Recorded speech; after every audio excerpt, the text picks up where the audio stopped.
EA Sport. It's in the ass. Yes. Hello, hello. I am. Yes, I am here. Hello. Today we're gonna do some Ironman grinding just like yesterday, lol. But yeah. I need to get that basket of seed. And then I'll probably try now I don't know if that's gonna be efficient. Try to get replenish. I am planning to grind for it manually because I don't know how long I'm gonna take with the minion. But yes, we'll try that. I don't know if it's gonna work, but yeah, there's a farming contest happening. So visit poll, and we're gonna do the cactus because the cactus is literally free. Literally so free, so easy. Why am I lagging so much? I don't know. But yes. Alright. So yeah, I'm gonna put some music real quick. And yeah. Gonna do that. And yeah, free medal, free bronze medal, and then I'm gonna be able to get a fucking I'm gonna be able to get a silver medal, and then I'm gonna be able to get the basket of seed, which actually it's like the first one I'm gonna get ever. I never got one, even on my main. I don't have one. Yeah, I did all my farm myself, but thank God on my main I have a replenish, or else that would be very pain. So yeah.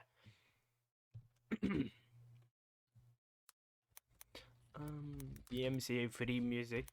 I'm definitely. I think the thing is with this VOD, I'm definitely gonna get DMCA probably, cause the music I put on first was from Arcane. the series, and I think it's definitely the MCA, but that's alright. But yeah, anyway, gonna go get that motherfucking cactus and pray that there's not a fucking dumbass with his cactus knife literally sticking out. Bruh, you gotta be kidding me. What? Are you getting some cactus? The farming contest hasn't even started. Why would you need cactus? It's like literally useless. It's not even good for the money. Nothing.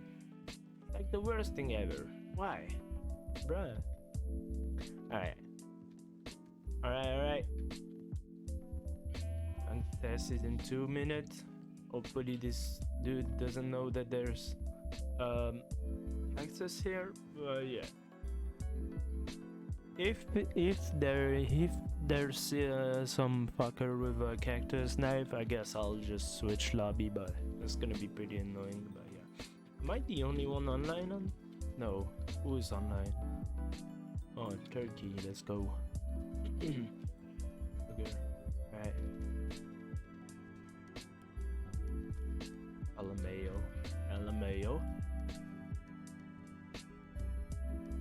La Mayo. Haha. French. La Mayo. Haha. Alright. 1 minute. Fogger. Yeah, we're gonna get that bronze, boy. But yeah. Fuck you, sheep. Yeah, that's right. Alright. I don't think like today's stream is gonna be full on Ironman.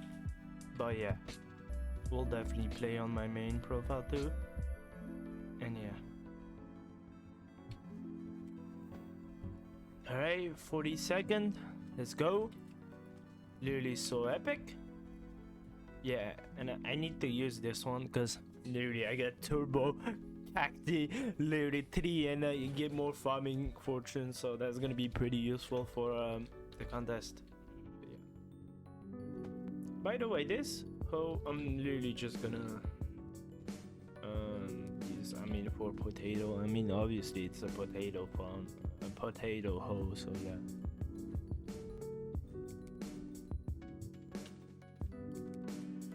If it says me, I'm gonna say no. I'm unstranded, man. I'm literally stranded. I'm unstranded, man. But yeah. Alright. Now, alright, let's go. Starting. Let's get this shit. Alright. Bro, the music is kinda too loud. Wait.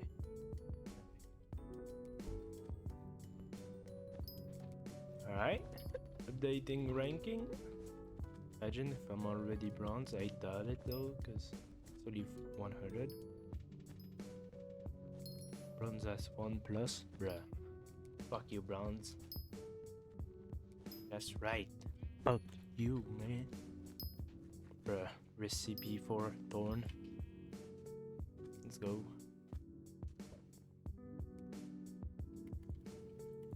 Is that enchant that make the tribe member pissed at you when you sludge, crying lol, and if you don't want tap, it just lightning strike the fucking tribe member and then they kill you. That's so funny, man.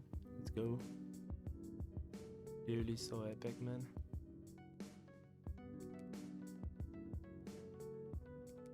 Alright.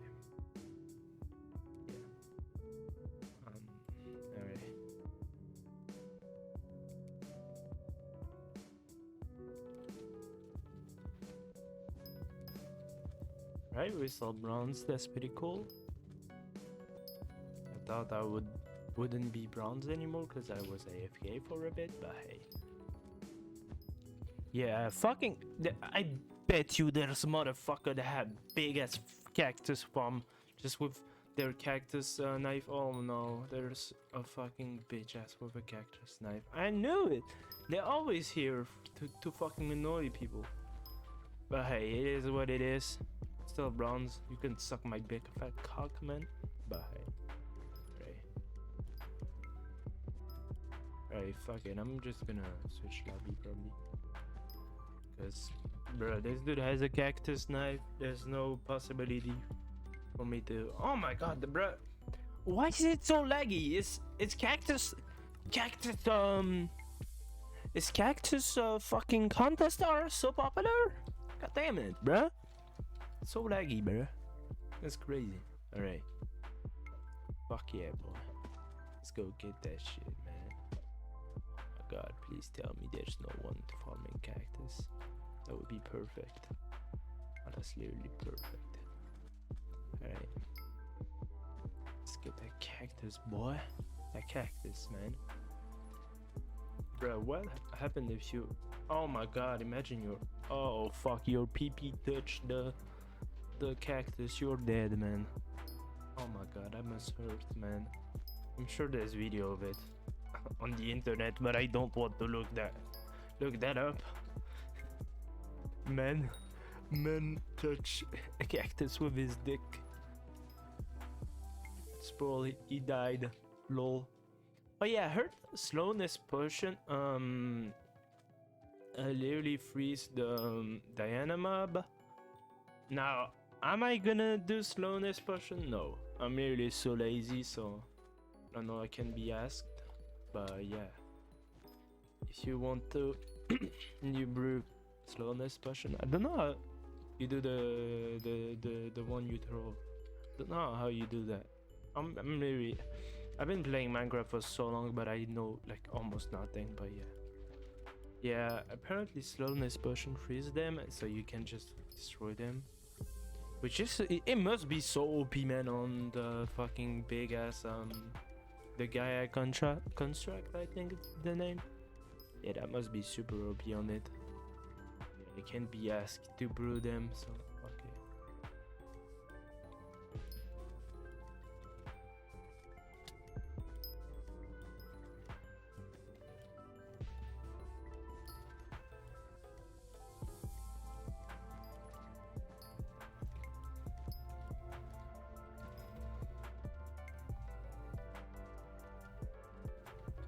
Oh yeah, I'm broke on my main. It's so crazy. I got like 3 million now. But yeah, that Necron chest plate cost me a lot. So I'm gonna grind. And maybe one day we'll get another piece of Necron. Hey, you never know. I need to grind for my Devan armor first. Not Devan armor, helmet. I need to get the chamber. I want to try to drop a Jade roll. I don't know how rare those are, but yeah. Because 7 million, man, that's pretty expensive, man. Holy shit. Oh god. Another fucker with cactus knife, man. You fucking Travis Scott fan. Cactus Jack. Suck my cock, man. Alright, it's all good. Let's switch lobby again. Don't want competition. Alright, wait. Maybe I should put that on. Alright. Oh my god, there's so many cactus. Oh, there's a fucker with a cactus knife. Oh, I definitely don't want to die. No, no, no. I'm good. Fuck you, man. You don't have a cactus knife. Never mind. But still, F you, man. I'm still gonna crush you on the ball. In the ball. Fucking speak English, bruh. Bruh, fuck off with your cactus, man. Oh my god.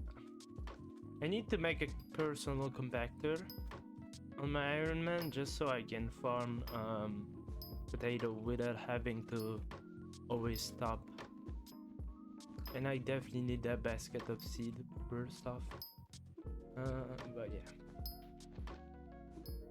Oh yeah, by the way, I'm kind of scared because I don't know if the farm I made is yeah, I think it's yeah. No, how to say I'm stupid.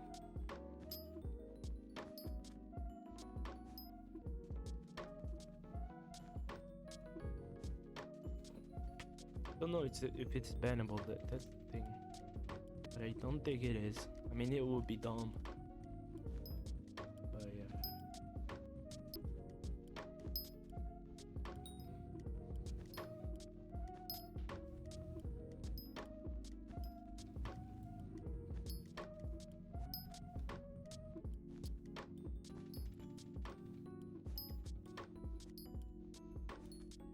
Yeah, with my farm, I almost have one stack of enchanted potato when I finish farming it. I should make like other like I have only like two thing. I don't know how to say it. Like two two floor of potato. Definitely gonna make more. But yeah, like fucking making farm, man, it's so boring. Cause me, I don't want to like, I don't know how to explain. The thing that's annoying is that there's an NPC buy limit, so I want to put glowstone, so it's faster to grow. I think with light, and the thing is glowstone. First off, it's kind of expensive, not gonna lie, and there's an NPC buy limit, you know, 640. So what I do is just I put silk touch on my titanium pickaxe, and I just go to the nether and get those fucking glowstone blocks over there, and then I just build. But yeah, and doing farm without a building wand is so annoying too. But yeah, it is what it is. It's like 12k bits, so not gonna be able to get that unless like I drop fucking a rock. Yeah, when I get a legendary rock, you know I'm gonna sell that shit. I'm getting those free 10 million coin for real, for sure. And then I'm gonna get a cookie, and then once I have 12k bits, probably get a builder wand to build farms, which is gonna be pretty useful. But hey, first I gotta get a fucking legendary rock, which is I don't remember. I think it's 1 million. Wait, rock pet. I think it's 1 million block break. If I remember correctly. Rock pet. Bro, I can't fucking. What's happening? Won't let me type, bruh. Come on. Why? Bruh. Why does Opera do this? Alright. Right, it won't let me fucking type. Alright, rock pet Hypixel. Alright, I think it's yeah, it's 1 million. No, 250k? Oh, that's alright actually. That's not that crazy, but yeah. Oh my god, I need to grind for treasurite too. Oh, bro. I have so much thing to do on Ironman. That's amazing. I'm actually pretty happy I got that much thing to do, because it's fun. You know, you just grind.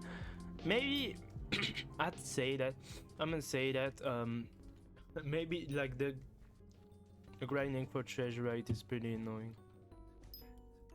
and I think the ruby gemstone part is gonna be the most annoying, but yeah, I should be able to do that. It's alright, but yeah, definitely gonna take a little while.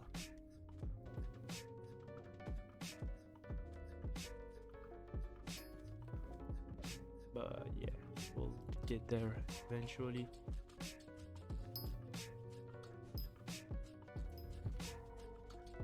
Where do I place the head? Let me just do that. Wait, can't you? Oh, you can. I want to be a cactus. What? What? You can't put a cactus on your head? That's so dumb. Hypixel, fix that, please. Wait, can you actually not? Wait. No. Alright. Well, that's stupid. It would be so funny, man. You know, when you farm, just to let people know, just put cactus on your head, then you put hay bale, you do wheat. Yeah, that would be funny, man.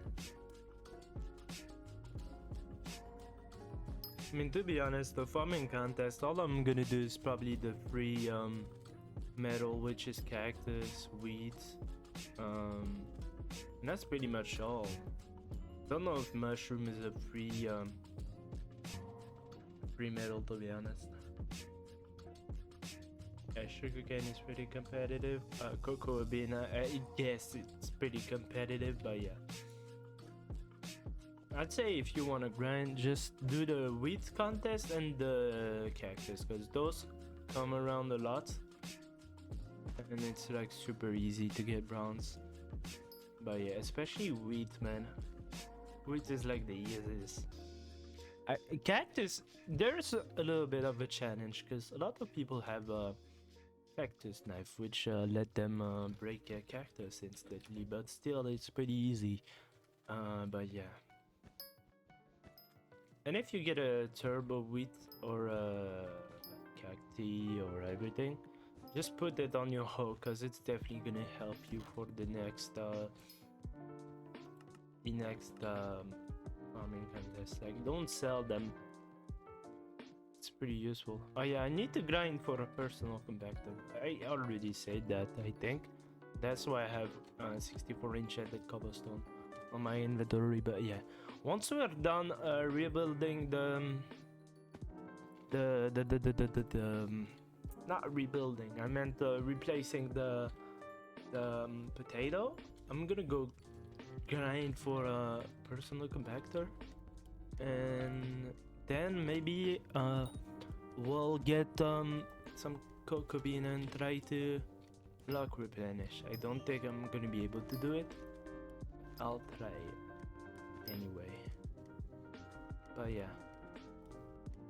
And if I get too bored, I'll go on my main, maybe mid-roll mine, or even do dungeon. But yeah.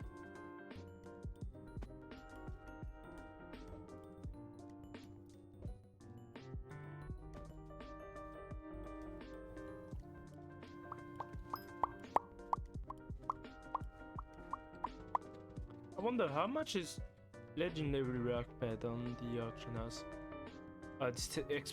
It's 10 million. George is controlling the auction house, yo.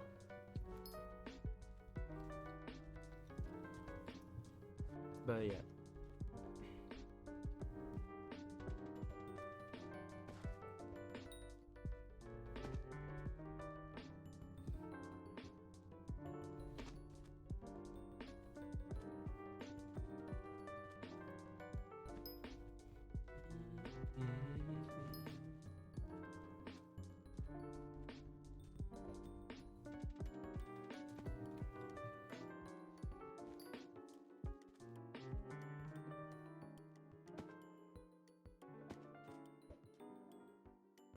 Bro, that song I played before, like on the starting soon screen, bro, that shit is a banger.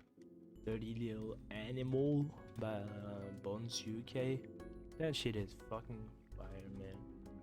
I used to think it wasn't that great. I know, cause I'm not really into that stuff usually, like yeah. But yeah, I just grew to appreciate it. It's really good. Banger, man. Just vibe to that off stream. Yeah. Sadly, it's probably like super DMCA, so yeah. Right, it's so dumb that you can't break this guy. It's so stupid. Why is it even here? You can't break it? Why? Hypixel, why? Literally farming island. I can't farm that, you're telling me? That's so stupid. But yeah.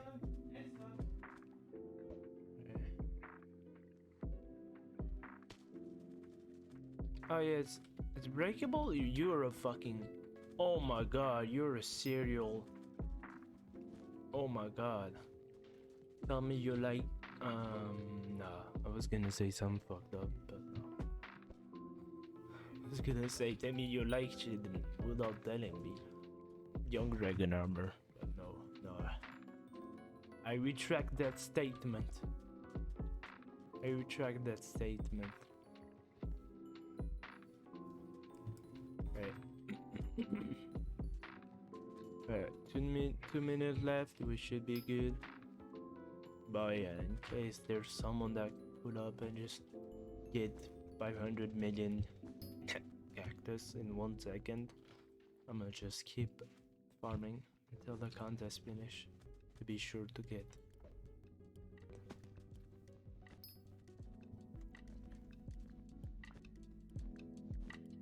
Oh, the lag, man.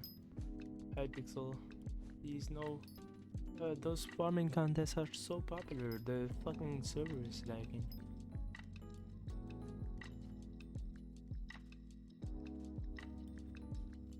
Alright. Bruh. God, the farming contests are making Hypixel lag. So popular, man. Slide, chicken bones out if you wanna ride. You head back, make it feel alive. Get it back, let me feel good.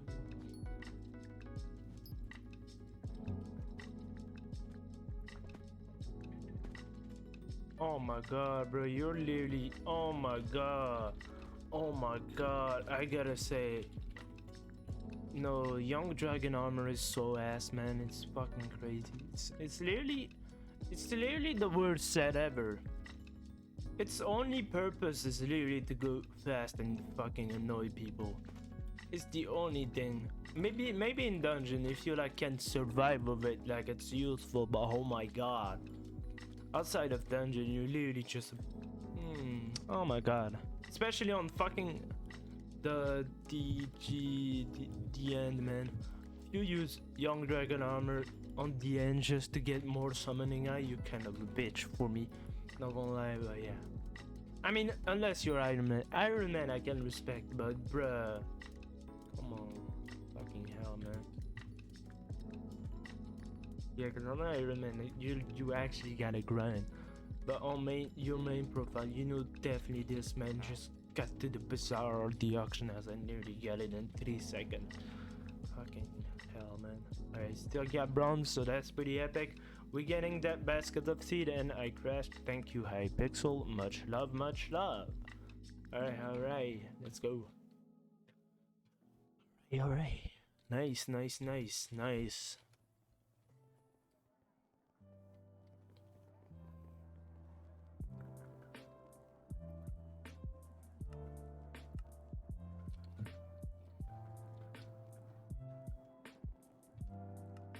Alright, give me a silver. Give me that. Huh?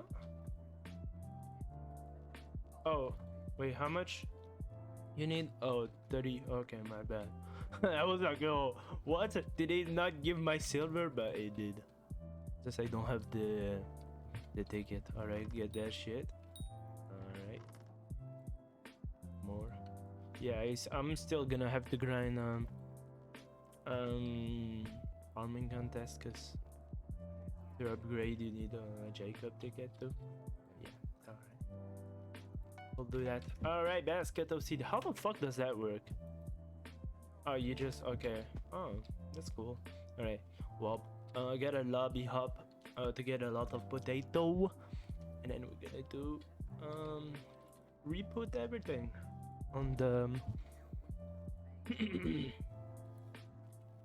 Does it automatically go on my basket though? Oh no. It's kinda annoying, but hey. It is what it is. Oh, there's a rat, but oh, just have to hit it from the back. Oh no. Hit it from the back. Oh, sus. Can you set it on Iron Man? Oh yeah, you can. Yeah. Okay, that's kind of dog shit, not gonna lie, but hey. How much would that be on no more profile? Oh, that would be 30k? 30K for 8 fucking tasty cheese? God fucking damn it, man. Those fucking rats, man. Good profit. Just kill them. Wavy. Don't come into my stream, man. You're gonna die. In God. Wait.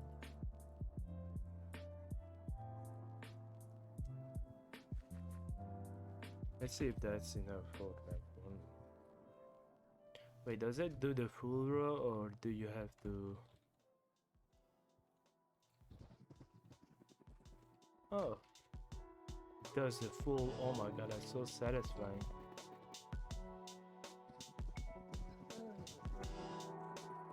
Oh my god, it's so cool. Oh, it doesn't do... Okay.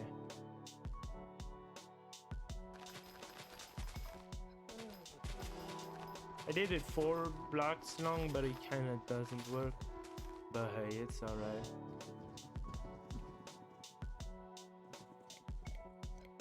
Alright.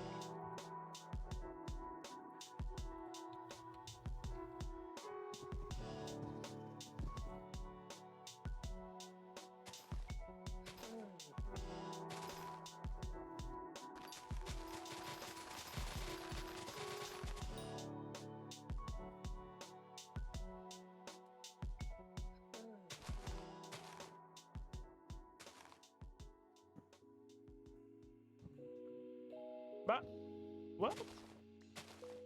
What is happening? Oh, that was weird. What?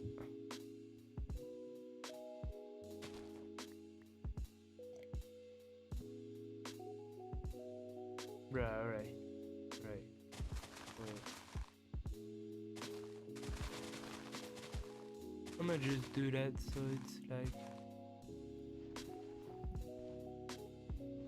Oh, bruh, I fucked up.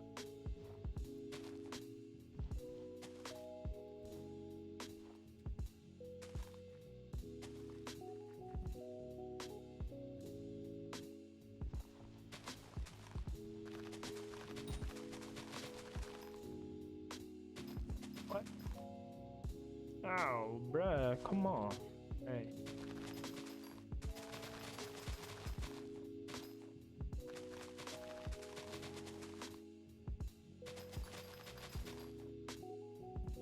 What in the fuck? Wait.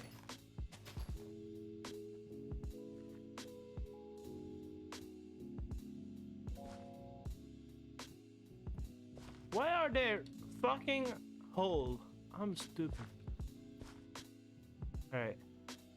Use that fucking basket of seed.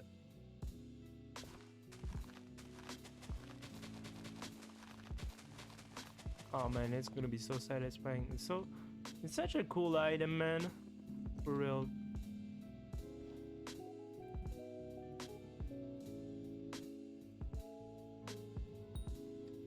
Wait, a single fish was online? What? Didn't see him. Wait, so does it do the full row or do I have to? Oh, it does the full row. That's fucking amazing. Alright. Oh, cool. It's pretty nice. I'm gonna have to fill that hole though, because it's... Yeah. Alright. Or maybe what I do is I get a shit ton of cocoa minion, place them, and let them vibe. But yeah, I don't know. I'm gonna try some grind myself, but I'm not sure how efficient it's gonna be. Alright, let's get one little glowstone block and then we can fill the hole. Lol. Alright. Island. So I'm an island boy. And I'm an island boy. Alright. Yes. You are my little island boy. Alright. Let's go. Alright. Now I'm gonna go actually grind some cobblestone. So I need to switch sets. Not this one, this one. my basket of CD here. Alright, good. When is the next, is there another free, medal happening soon? No. Alright, in 1 hour.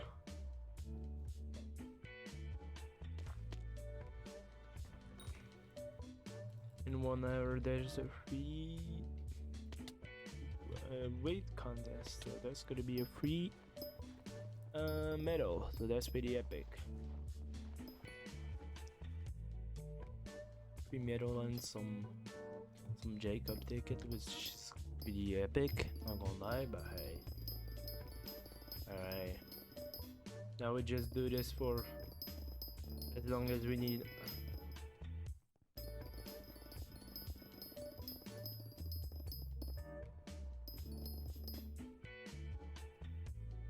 You know what? I have an idea. Let's watch some videos while we do that, because it's definitely gonna be the most boring thing ever.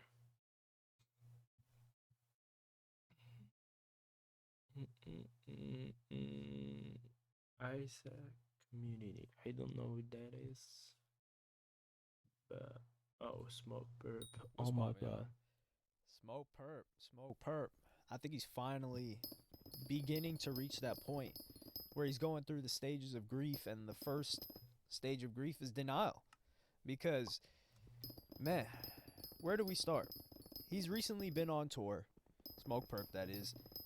One of the first videos that was spreading around about him on tour, he had about 30 people in the show. 30? He was performing. No way. This did the rounds a little bit.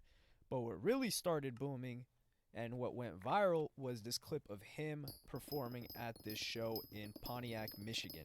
Less than 10 people. I'm going to show you guys. You can see that clip right now. I don't want to play the music. Way. But you guys can clearly see one of the people at the show said nobody's here. Matter of fact, there was more people on stage than inside, than on the crowd. And I sent out a tweet and I said, Smoke Perp can't even pack out a high school bathroom with this amount of people. I don't know how big your guys' bathrooms were, but my high school bathroom, you could get a good amount of people in there.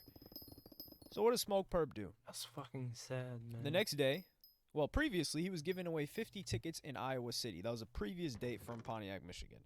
I don't know what happened in that city, but if you're giving away 50 tickets and there weren't even half of 50 people at your last show, you probably really want to get people in there. Then I put this news out where I said, Smoke Perp was a no-show to his scheduled performance tonight in Cleveland. This was yesterday. There were about 20 people waiting for him to perform, with several who bought meet and greets. They were kicked out of the venue after requesting refunds. The reason that they gave for Smoke Perp not showing up was that he had a sore throat.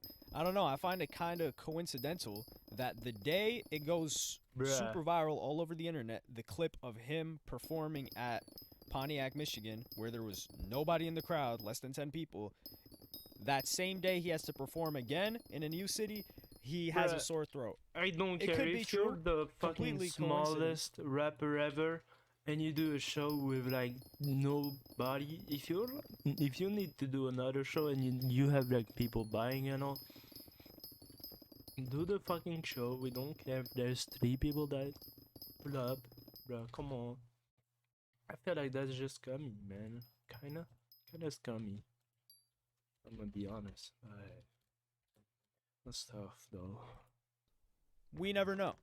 Also, the thing was that they were kicked out because they asked for refunds. It's like, damn, you're not even gonna refund the people? Yo, that's crazy. And people were saying, oh, this is a promoter problem. Rich. This stuff happens. Come on, man. Any poppin' artist, they put out, hey, I'm gonna be in your city. If they're poppin', people are pulling up. Smoke Perp just ain't popping. It's over. Yeah. He had his run. And it seems like Smoke Perp doesn't want to quite grasp this, because he put out a bunch of stories going in on a bunch of people and just throwing out fake numbers out there. I'm going to play those couple of stories for you guys right now. Bro, I'm going to say this one time. Like, y'all niggas need to stop talking about me. Keep my dick out your mouth, Yo, pussy. hard. and I'm still having that Heart. big chain, Wow, 250 down, nigga. fucking Big face AP, emoji, nigga, heart 120 down, emoji, nigga. yo, What is so y'all niggas cute. doing, nigga? $500,000 tour Nobody bus. Keep my takes you dick out fucking your mouth, serious, pussy. man. And when I start dropping, don't try to hop on my dick. Don't try to hop on the wave, because the album coming before the summer. Guys, the people Ain't that nobody I do gonna with, stream the few that. people that I do with. If that's not you, I don't want to make a song with none of you niggas. And when I start dropping none of you, man, you niggas. Nah, I'm for real done being humble. Like, y'all niggas got amnesia. Y'all niggas got alopecia. Y'all niggas must have forgot I wrote 3 of the biggest songs of this whole generation, nigga. Is y'all dumb? Is y'all crazy? Is y'all stupid, nigga? I made 22 M's in 2019. Are you dumb, nigga? I don't gotta touch a mic ever again. So shout out to Rappers Down Lil Bad. Pump This is wannabe. the best IG page if you want to see Rappers Down Bad. Rappers promoting the most ridiculous stuff, selling features for $150 that was supposed to once be popping. Oh, I mean, let's go. Listen to this very clearly. Smoke Perp is saying he made $22 million in 2019. Yet he's selling features for $800. You could do an EP with him for $2,400. Rapper. Make that Down. make sense to me. And he's saying, "Oh, once I pop Oh, back that's out, actually and you're your not fucking popping back Instagram out. It's page. over. You're done. Just pack it up, figure it out, do something else." Because my That's goodness, actually your fucking Instagram it page. is what I'm it- and this is following. probably That's the reason fucking why hilarious, a lot of man. people just Oh no, there's dislike 6ix9ine. Smoke Perp, or Oh, they're more willing to NFTs. champion his Oh my fall god! because No, he never humbled 6ix9ine himself. is When he promoting sold 5K, NFT. Why he am was I not lying, saying surprised? he sold 15K. No, you did not Haha, sell how 15K. funny, You man. sold 5K. That was the facts. Also, he goes at Kanye West, saying he owes him $9 million. Bruh. I'm gonna play that clip for you guys right now. And Kanye, nigga, you owe me like Who $9 are you? million, nigga. Hit Who my are you? line, nigga, or my lawyer's gonna hit your lawyer, nigga. So here's Smoke Perp saying he's owed $9 million. He is credited as a writer on the song I Love It. But come on now. He definitely not making $9 million off of that song. I don't even know if that song's generated $9 million. It is multiple times platinum, but you got to divvy up so much money and promotion and whatever else before you start cutting to Smoke Perp's amount that he would get paid. So we've got that. And I just got to look at Smoke Perp and think, what do you think is the next move here? Drop some music? Nobody's going to want to work with Smoke. You're crazy if you're working with Smoke Perp. Nobody. Right now. Yeah. He's a grenade. Your career is going to blow up in the negative way. He's in quicksand. You try to help him, you're sinking with him. So I don't think anybody's really going to work with Smoke Perp. Smoke Perp seems very unpleasant. Ever since Russ put the beats on him, Russ's goons put the beats on him, Smoke Perp's just been on a downwards trajectory. And it's crazy Ever to see since he because you did think, that like, freestyle damn, on I'm X, appreciating my fan. beat That was the I'm excuse a sorry, lot of people were that's, giving Smoke Perp. When the oof. clip went viral of less than 10 people at his show, people were that's saying, the- yeah, you got to at least respect him because sorry. he showed out Yeah, for the he fans. still showed up. and That was cool, performed. but That's hey. something to respect, which I agree. That is something to respect. But if you know this is the amount of people that's going to show up, just cancel and refund people because the amount of damage that it's doing to your image, and Smoke Perp's brand was all image, is nightmarish, to say the least. But it's funny because people that were giving him credit for performing, even though barely anyone was there, the next day, Yeah, doesn't that perform. program. so you can't even give him credit for that anymore. Yeah. And Smoke Perp still got a bunch of dates on this tour. If you just check his Instagram, you see he's He's still gonna sell got to go one to ticket. Wilmington, Delaware. I don't think there's going to be anyone out there for him. He's got to go to Brooklyn, New York. He might We have outside maybe door, no. 40 people show up in Brooklyn, New York. Meriden, Connecticut. Boston, Massachusetts. South Burlington, Vermont. This is going to be like 5 people. There's no way. Vermont. Minneapolis, Minnesota. Tampa, Florida. He might get people there. I don't know. Yeah, Seattle, Florida, Washington. maybe. It's looking scary. So he's still got a bunch more shows. Hey, if you're at any of those shows, feel free to record and, let all of us know. How was it? Was it popping? It's the We Outside tour. It looks like everybody's outside of the venue when it came to Smoke Yeah, Perp's outside tour. of the venue. Because, yeah, hell, that crowd is bro. looking like a sea of oxygen. That's all there is Crazy. out there. I think Smoke Perp is the first artist we're getting to witness from that 2018 SoundCloud era to actually just fall to the Even Lil complete- Pump. we're watching is it in not real that. time Because you can't really gauge by numbers. Like, yeah, you know, I mean, this I guy's don't still know got a if he couple does million show. monthly No, I don't listeners, think he's he got does. this But amount of I feel like Instagram if he would, followers, even Lil this Pump and that, would put largely people. the monthly Smoke listeners are Purp really, because of yeah, the couple I of don't know. songs he's had that have done numbers in the past. But you don't really get to see it until they actually show up and do shows. And this is something everybody hated on Russ for saying, but here it comes. This guy had millions of followers. He was the hottest thing out. He was saying F. J. Cole. He was disrespecting so many people. And now, hey, the shoe's on the other foot. J. Cole's probably... J. Cole got J. Cole is balling. There's no way. I know J. Cole's the way he presents himself to be, and I believe that is how J. Cole is. But he's got to just, like, chuckle at this. Someone from his team has got to show it to him. But he pops out, and this is where we get to see, wow, those numbers, they do not... to have 10 people at your show, and the craziest thing about it is, I'm going to play some footage for you guys right now. There was somebody that was an opener for Smoke Purp, and I'm not going to play the music, but I'm going to show you guys the footage. He was an opener for Smoke Purp. There were more people in the crowd for the opener than for Smoke Purp. Smoke Purp got on the stage and people left. Usually it works the other way around. You've got the artist. That's an opener. A lot of people haven't showed up to the show yet. By the time the actual artist, that's the headliner, comes to the show, then everyone packs out the venue. It's the opposite for Smoke Purp. So y'all can't even tell me this is the promoter's fault, because not only did the promoter get a bunch of people in, the opener was there. He was rocking out the crowd with more people. Smoke Purp gets on stage and the crowd leaves. So what is the excuse at that point? Smoke Purp is just trash. He's always been trash. I said he was going to fall off the day one that he blew up, and now we're getting to witness it in real time. And you can't even feel bad for him because he's still acting like he's the hottest thing around, and he's going to make a comeback. Smoke Purp is not making a comeback. Pack it up. Find something else to do. Hey, if you're such a great writer, get to the studio, start penning some hits. Because you being the face of a song and it blowing up, I don't think that's happening. And we know damn well his record label don't care about him anymore. They sold that to Sony. And Sony is looking at Alamo like, oh, this Smoke Purp guy, his image is trash. His music's not doing no numbers. Oh, his last couple of albums flopped. Even his Why label. the hell would we invest a dime into this guy? So the best thing that could possibly happen to Smoke Purp is probably to get dropped. And then if he's independent, good luck promoting anything at that point, because nobody's going to want to hear it. So it is what it is.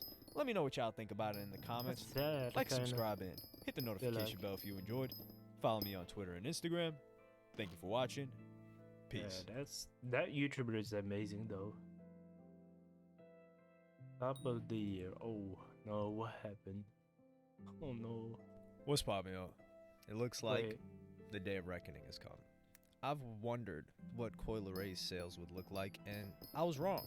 My prediction of 15K first week was incorrect.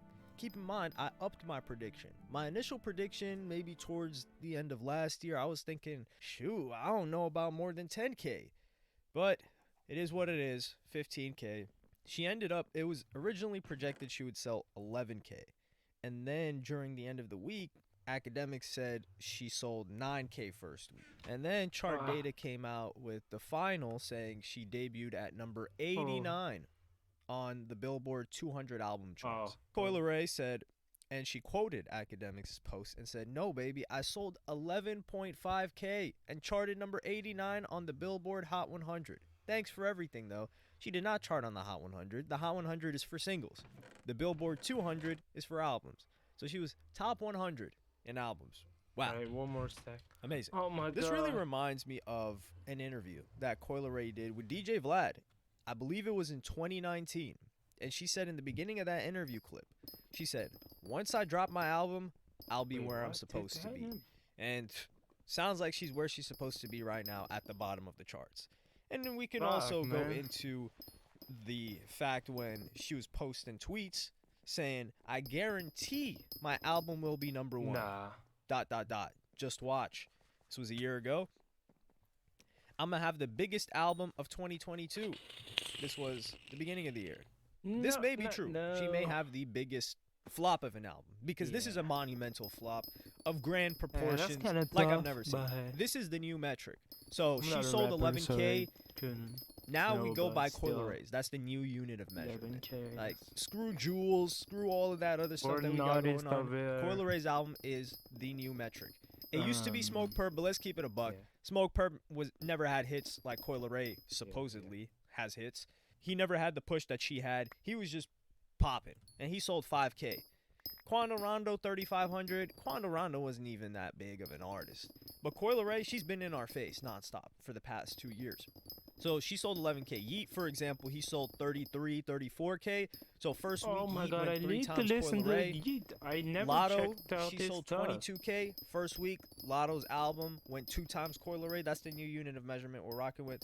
Lil Durk, congratulations to him. He sold about 46K, going #1 again in Bro, his Lil 5th Durk week. is fucking crazy, Lil man. Durk, he went about 4 times Coi Leray This guy this is past such a week. great artist, man. Because, my goodness, these are abysmal sales. And you need to keep in mind the feature list. And this is why I've always said this, and I've been probably one of the few people that have consistently said, I don't think features help an album all that much. Yeah. A-list features. And people disagree, which is I fine. agree, I'd say. But it's the perception of people disagreeing that's more important than what I think. And I don't think it pushes it that much, especially if you're not a known artist. Coi Leray is a known artist. They push this album a lot. People are saying that this didn't get promo. I don't know what promo is. This was everywhere. I don't think anyone's saying it didn't get promo, though, because this has been pushed for a while. So when people see all of these features, and you've got Nicki Minaj, Young Blue, all of these features, and to still see these numbers, it Fucking seems like a hell. joke. Which it kind of is. I'm watching hello. Talk to me, baby. Thank you for the follow. Hello Yasin? I think that's how you say his username. It's a pretty cool channel for hip hop and all. I'm sorry it takes so long to read chat, but thank you for the follow. Much love. Yeah, that's his channel if you want to check it out. He talks about hip hop and all. It's pretty interesting, but yeah. Fucking hell, I accidentally crafted it. Oh, bruh. Alright, it's still pretty useful, but I didn't mean to. Oh my god, all that fucking cobblestone wasted. Oh, bruh. Alright, it's all good. All good. But yeah. If you just look at the streaming numbers on her songs that aren't from the features, she's getting far less streams than Comethazine. She's doing Comethazine numbers. Comethazine did about 8K, and this isn't to knock Comethazine, because Comethazine Bruh, pretty much gets Comethazine no literally push. doing his He's not shit. mainstream whatsoever. Yeah, He doesn't yeah. have Hot 100 hits it's pretty within the interesting. time span that he released his It's a last pretty album. interesting video. And he has no features, so it's straight up just Comethazine. He's got more fans than Coi Leray, which just shows the disconnect of how hard they pushed Coi Leray Man. in front of all of us. And you can just see. I sure I don't know why all female artists, all they do is twerk and all, literally on stage and all. Imagine if a male artist started to twerk on the stage, literally everybody would be yelling and shit. But yeah, I mean it's alright, but hey, just gotta say it's kind of funny how literally every female artist they twerk on stage. It's all When it good. comes to I want to the twerk on engagement stage. her What? posts, it's just a bunch What of is the selfies, problem? 'cause Why that's what can't gets the I most engagement. do that? Bruh.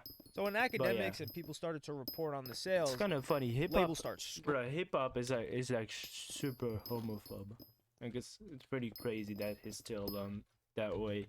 I mean, it's getting better with the Lil Nas X and all. A lot of rappers starting to come out. But yeah, just hip hop in general and rap for sure is very homophobe, and yeah. But it's good that it's starting to get better. But yeah. Rambling. They've got to do something.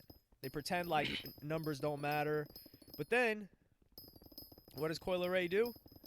She posts this, which Bro, her I label hate- likely told her to post. I'm gonna pause this every 2 seconds. I'm sorry, but I hate when artists act like they're the biggest fucking rapper or hip hop artist and all. And then when they drop an album, it's like, oh, no, bro, that wasn't enough promotion. I'm still rich, bro. Come on, just own up. You flopped. It's alright. I hate how they all just use excuses every time. Which, I mean, it's alright. They do what they want, you know. It's their life, and yeah. But it's just annoying that every single time, man, like an artist will say, "Yo, I'm the biggest rapper ever, yo, yo, yo," and then when their album doesn't work, they just throw all the excuses in the world to say, "Yo, I'm still famous, man." But yeah, I don't know. And she says, my debut album has over 315K I mean, album sales. I'll get into this in a second. to be honest, the, her sales even isn't even that bad, bro. It's like I really already forgot. I think it was 8K. He said 8K is still like 8,000 people. Yeah, I feel like nowadays if you don't like have big ass number, everybody's like, yo, that's a flop, that's a flop. To me, like it's still 8,000 people that decided to listen to your music, so I think it's still W, you know. But yeah, I can understand the argument of like it's not as big as other album overall. But yeah, most of the time I just, oh my god, wait, Kendrick is dropping in May. Wait, I forgot. Oh my god, I forgot when he's dropping, but he's dropping soon. Kendrick Lamar, so I'm pretty hyped.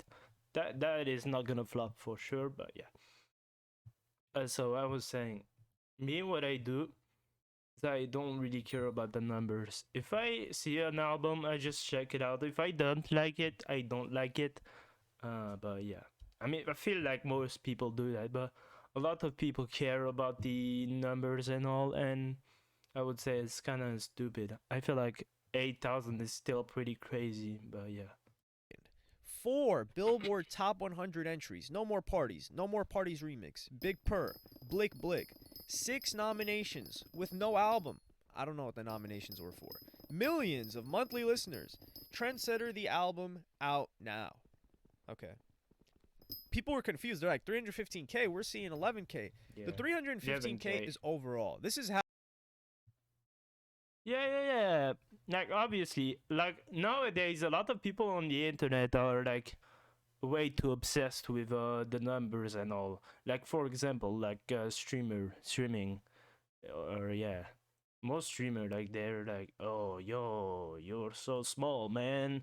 You literally got no fan brain, man. You're irrelevant. Like who fucking cares? If there's people on your chat, like for example me, I could have like one viewer, I would still be fine with that because that's one person in the world that decided to tune in into my stream. So yeah, I feel like we're way too obsessed with the numbers, and yeah, I feel like we should appreciate people, just even if you get like one viewer, like for example me on most of my stream, like I don't do big number, but I don't care. I'm like happy that people just tune into my stream, you know, and that I can vibe with people. But yeah, that's what I don't really like about the internet nowadays.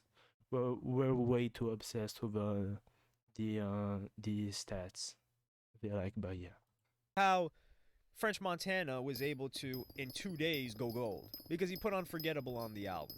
So all of these records, Big Purr, No More Parties, we'll just look at the old singles. So No More Parties remix, Big Purr, and Blick Blick, those sold about such a fucking dog shit 304K. reactor though.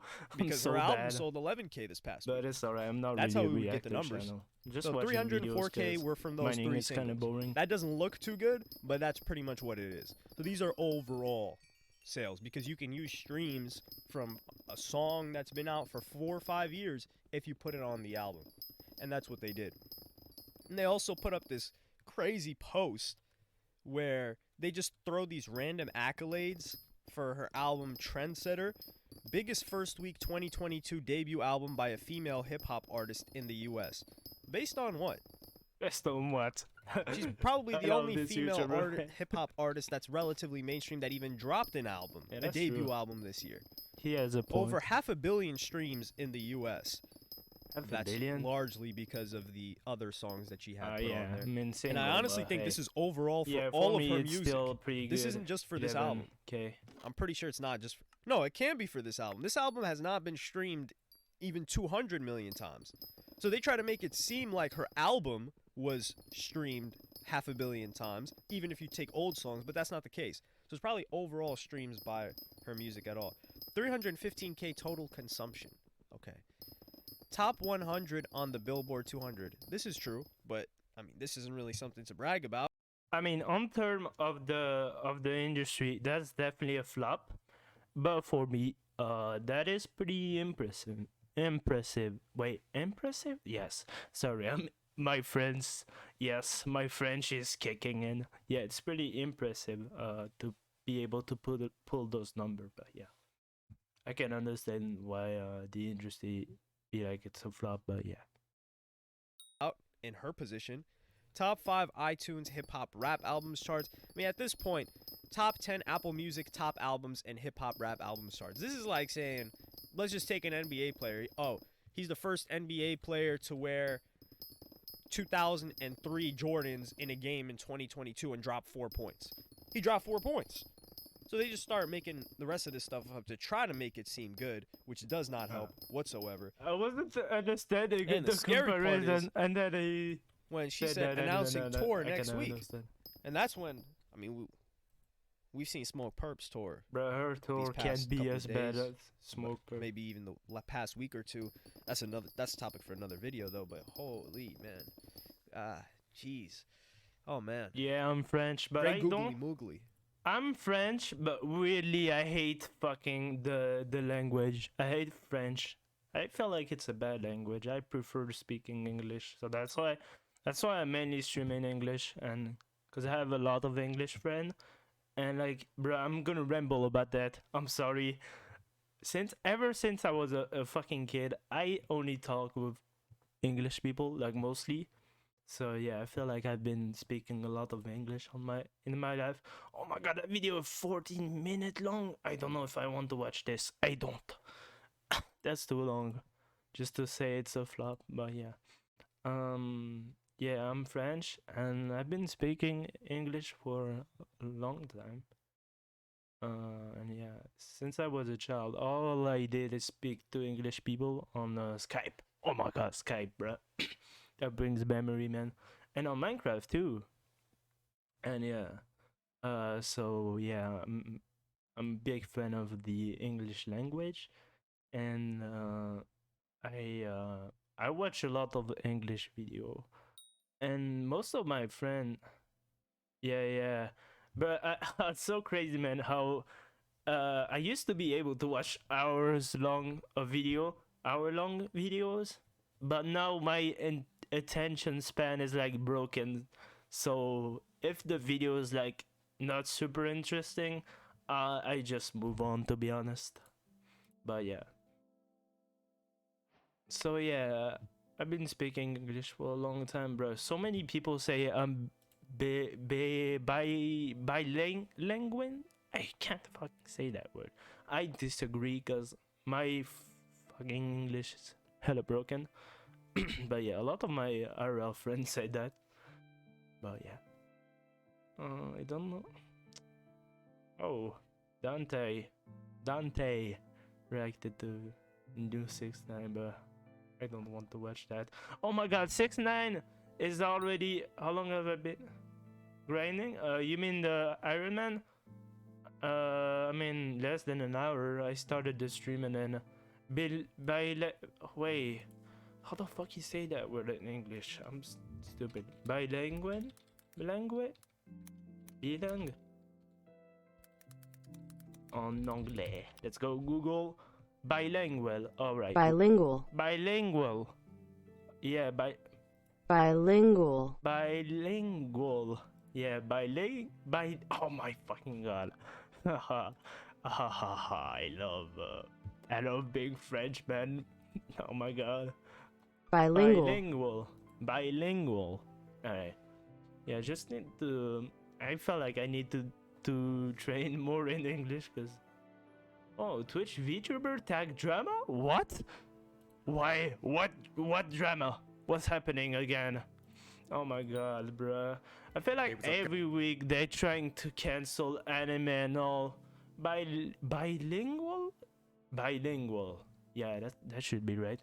I feel like every week people are trying to cancel VTubing or anime and all, and it's kind of sad. I feel like we should be accepting of everybody, except I don't know if I'm gonna say it. Fucking, we shouldn't accept zoophile. Fuck them, and pedo. Fuck y'all too. But like, I feel like in the community of VTubing and all, in anime and all, I mean, it's alright. We should accept that. Let people vibe. But yeah, I'm gonna say that everybody that do fucked up shit, that's a bad explanation. But yeah, if you do something illegal, fuck you. Alright. No. Oh my god, I'm so dumb. Alright, I'm gonna stop talking. Just watch the video. I lately I've been seeing a lot of people comparing anime character and be like, yo, that's a child, man. Even when it's like a grow up fucking anime, and they're like, yo, if you watch this, if there's like an anime with a child character, they'd say you're a pedo, man. I don't know. People are weird, man. And VTuber, I feel like, I mean, a lot of people would be like, yo, culture appropriation. I don't know if I say that right. Which, I mean, I get it. But yeah, I feel like VTubing is so cool because character look cool. I don't know. I saw a lot of people talking about an anime of that with a scene of a fucking dad grabbing his child and like be happy with her. I don't know how to say. Like, you know, they pick up his child and then the child had blush on her, a blush effect, and people were like fucking triggered. It's so fucking crazy, man. I don't know. I'm not sure. That might be this, yeah. But yeah. But yeah, it's kind of dumb. I feel like, oh my god, I get sidetracked so much, but yeah, it's so stupid, man. Let people enjoy what they want, you know. But yeah, anime. I feel like anime hasn't been like people are still not really accepting anime, but we don't really care. Fuck them if they don't accept it. Yeah, it's like gaming, man. Everybody's still saying video games make people violent, which some video game maybe I can understand, but come on, don't generalize everything. But yeah, I'm gonna watch that video and stop talking because I Guys, rebel Red too here. much. Today we're going to talk about a recent VTuber related controversy that has generated a lot of discussion on social media. Now, VTubing has been mainstream for quite a while now, but it wasn't always this way. For many years, and even a bit to this day, a number of large streamers on Twitch have mocked the concept, calling it everything from weird to a joke to even a form of fuck cheating. them. But VTubing has grown to a VTubing is level of fucking popularity amazing. where it can't be Iron overlooked Man's now, bride. and She's some the streamers best are VTuber. I taking fucking advantage love of this her. interest. So recently, in a now deleted tweet, a VTuber posted this screenshot, pointing out the fact that the Twitch streamer Amaranth was using the VTuber tag on her recent hot tub stream. Now, for those who don't know, Amaranth is a big streamer on Twitch. I feel like everybody abused the tag. I know some streamer they do abuse the tag, but I feel like I don't know. I don't really care that much because it's like on YouTube, literally. Like people used to just put as much. I think people still do that. It's like on YouTube when you need to put like the most tag possible for people to discover your channel. So I don't really mind the tag. So I feel like it's gonna be another stupid drama. Not gonna lie. While infamous for her racy hot tub and ASMR streams, one thing is clear. She has never used a VTuber model. Bruh, and has never. I swear, I gotta say, yo. Hey, I'm a rap. I don't know how to say her username. I'm stupid. But yeah, she doing her thing. It's alright. It's alright. It's all good. But you know, It's all good. I appreciate you for tuning in to the stream, even if you were here like for 5 seconds. Much love still. Thank you so much for tuning in, and thank you for the follow, man. I love you, brother. But yeah, just I don't know. I'm so grateful that people can tune in into my stream and we can just vibe and talk. But yeah, pretty epic. Not gonna lie, but yeah. Hey, it's alright. If you need to recharge your computer, it's alright. But yeah, I feel like it's gonna be another fucking stupid drama. Expressed any serious intention of using one in the future. There are dramas. Now I'll get this out of the way so as well. stupid in general, I don't care but, about the content of Amaranth or any related streamers. I don't care if she wants to parade around half naked in a hot tub stream. She do I don't her, care bro. if she wants to deep throat a microphone whatever. during one of her Deep ASMR streams. throat If people the want to see that, microphone. good for all of them. Let's go. And she's just supplying a demand. Yeah. But what does bother me, and many others, is that she's abusing the VTuber tag for her own gain. I mean, I don't know if I agree. I mean, she's definitely getting more viewer from the VTuber tag, but I don't think it's like super abusive, because I doubt people would go on VTuber and then click on her stream, I'd say. So I don't know if I agree with him. It's definitely pretty annoying. I don't want, imagine if, oh my god, I hope this doesn't start a trend where everybody go into VTuber and you can't actually find VTuber anymore.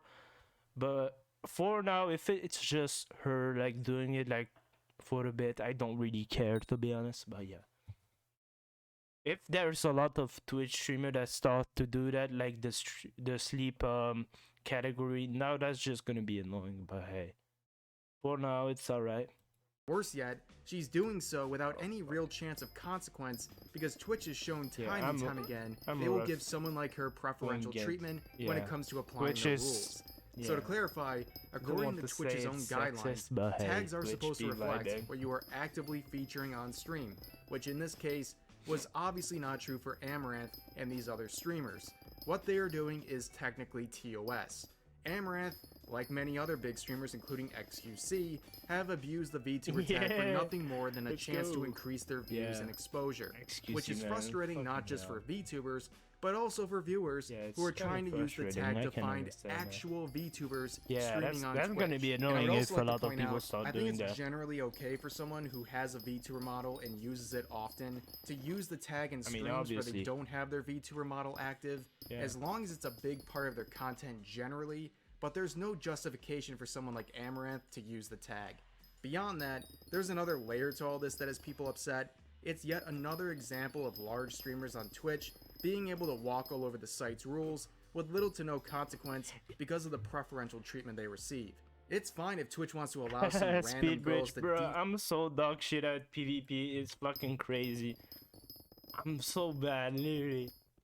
Like, the only time I've won a Bed Wars game, I've been hella carried. Every time I'm playing PvP, I'm getting carried. I used to play a lot of PvP faction, but I'm really bad at PvP, so I just gave up and then started playing Skyblock LOL. That's why I'm like, is it like a practice? Yeah, I'm getting a lot of resource. I'm just gonna vibe on my island. But yeah, yeah, for now I'm just grinding to get a personal compactor. I don't know. Wait, do you play Skyblock? Because if you don't, I'm just grinding for an item at the moment, but yeah. Throw up microphones on camera while misusing the VTuber tag if that sort of treatment was uniform across the site. But it isn't. And ironically enough, many VTubers have been unfairly and arbitrarily banned or suspended. Skyblock Gamer, boys! Skyblock Gamer, let's go. Yeah, Skyblock is fucking addicting, man. I mean, I feel like every player can relate to that. Skyblock clearly put me in, and now I'm like stuck. Yo, I was memeing with my friend last time. I was saying, yo, if I ever do a lore for my VTuber, I'm gonna say he's like blocked in Skyblock, which would make sense because I only do Skyblock streaming most of the time. But yeah, Skyblock is super addicting.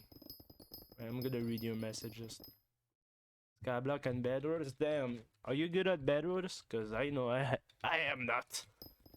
But yeah, no, I can't really click that fast, so I'm pretty bad.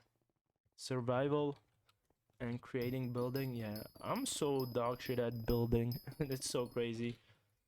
My island is literally like the normal island, and that's all with minion, and that's all. I'm really bad at building, so I don't really bother doing it. But yeah, no, I'm not.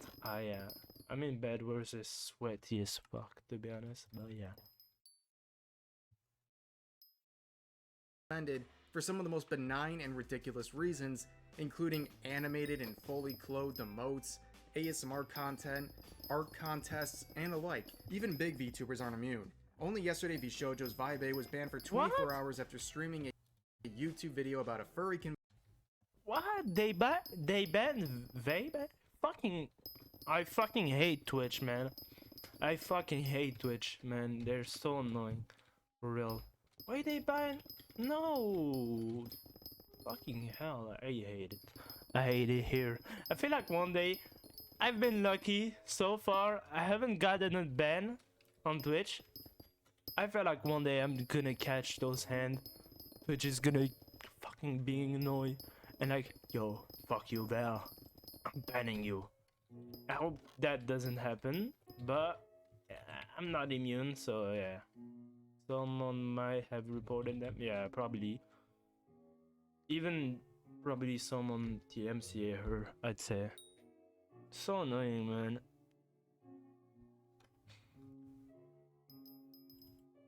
I mean, it's cool that Twitch let the let the VOD stay even if you got DMCA music, but I feel like their DMCA system is definitely gonna get them in trouble too, though. But yeah, it's fucking sad, man. It's same with YouTube. It's just annoying, man. DMCA is kind of stupid. I feel like just watching a video, if you're like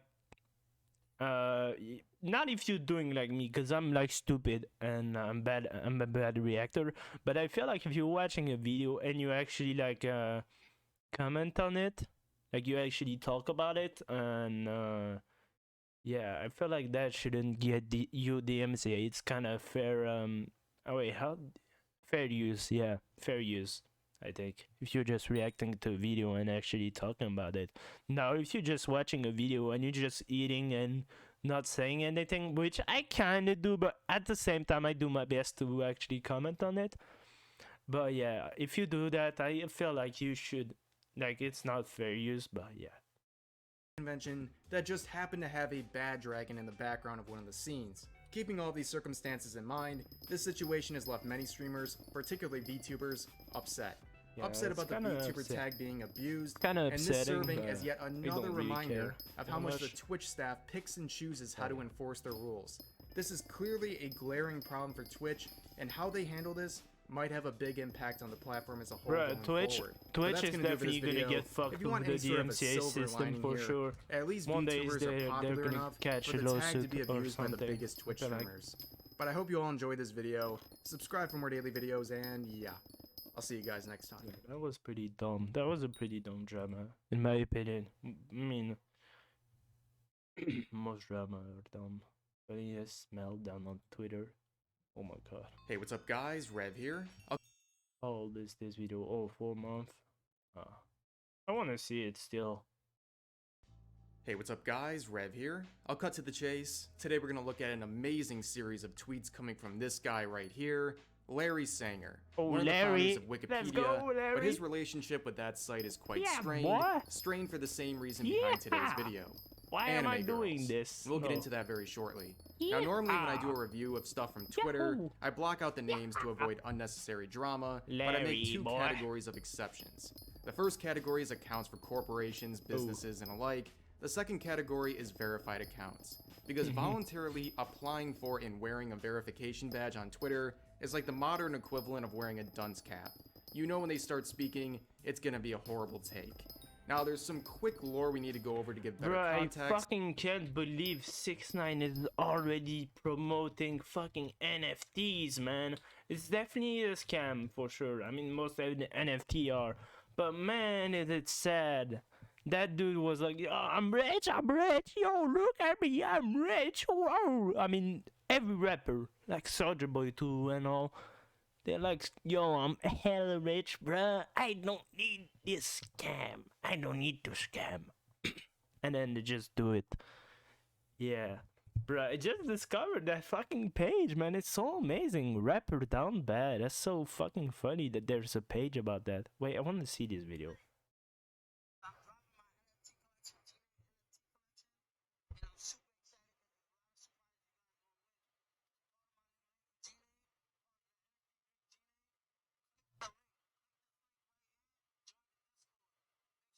What the fuck? 6ix9ine doing Discord. Oh my god, for real. I can't hear you, 6ix9ine. I can't hear you. There's a plane behind you. I can't hear you.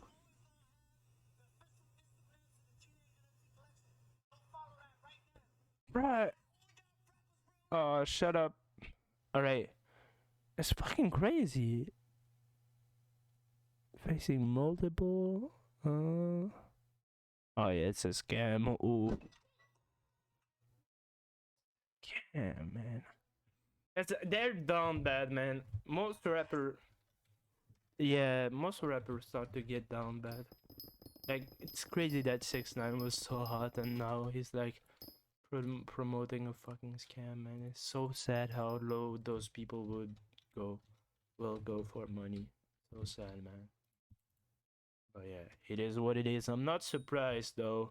I'm not surprised because 6ix9ine always been in some scummy shit. So yeah, I'm not surprised at all. But still, kind of sad. Wait, how long is this video? 9 minutes? Oh fuck this shit. My attention span, no. Oh, Blackie Speaks. Alright, I already watched Smoke per video. I'm not gonna watch another one. Problem with the an ending. On security breach? Oh yeah, security breach is not good.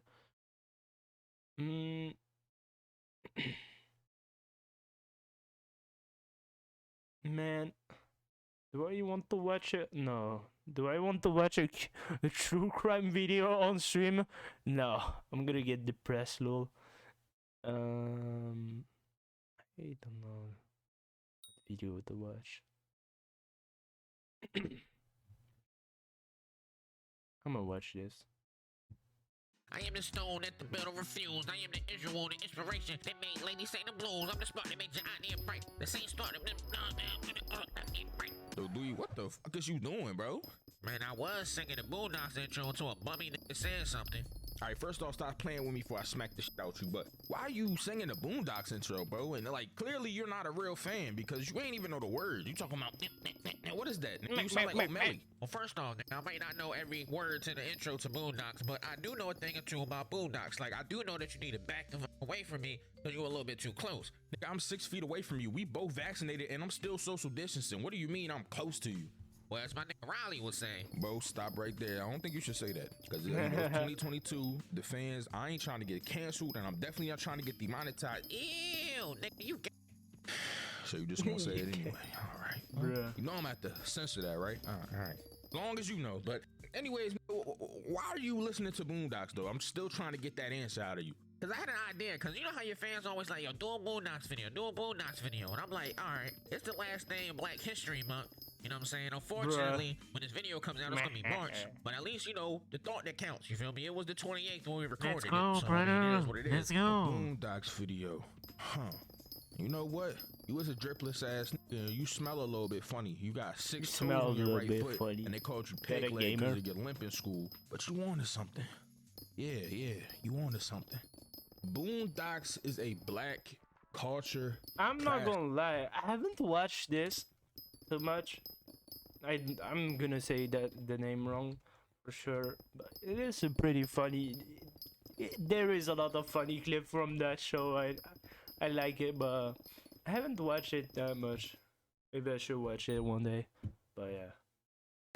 Now, I'm not gonna lie, I make fun of a lot of the series that I talk about on this channel, and I'm not gonna change that. I'm still gonna have fun when I talk about this series in particular. However, it's gonna be a little bit different because this is an important series. An important series for me and for all the rest of us black folk out there, because what these people did by pressing the line each week and pushing the boundaries, it changed a lot of things in the world.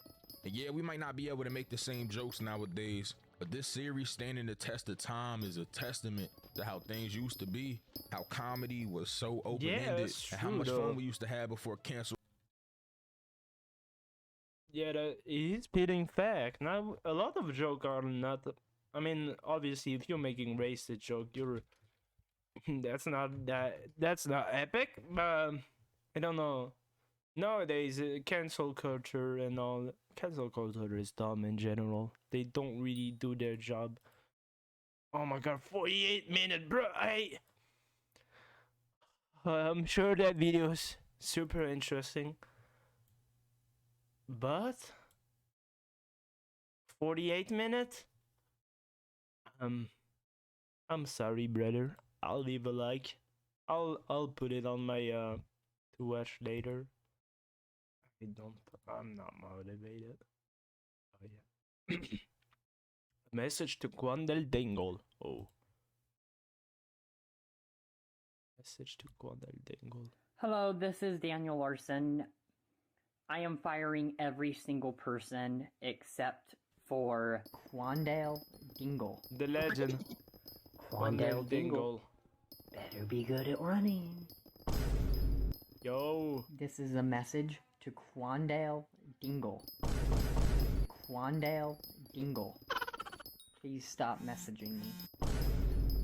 Quandale Dingle. Quandale Dingle is a legend, man. Man, those be more fucking hilarious. The Asaya, I don't know who that is. That's 5 minutes. Oh, alright, I'll watch that. And it's Blackie Speaks, the legend. Hey, y'all see all the messages and all that shit, all the positivity. Y'all niggas done kept me alive these last couple months. Now, this is a video I definitely wasn't planning on making. After all, this whole incident happened over 2 months ago, and I didn't make a video on it for a very specific reason. In this video, we're gonna talk about Isaiah Rashad and bring up a little situation he went through back in February. With that being said, let's talk about it. Now, Isaiah Rashad, are you guys familiar with him? He's a 30-year-old Top Dog Entertainment rapper out of Chattanooga, Tennessee. Top Dog Entertainment, that label that that responded to a needle drop because they left a bad review on one of their artists and they used the racism card. Oh, you leave a bad review on my artist? Yo, you know he's black, you know? You know that? Nah, that's fucked up, bro. I don't like it, but I'm still gonna listen to this video. But yeah, I don't really like Top Dog Entertainment. But yeah, just for that, it's kind of stupid.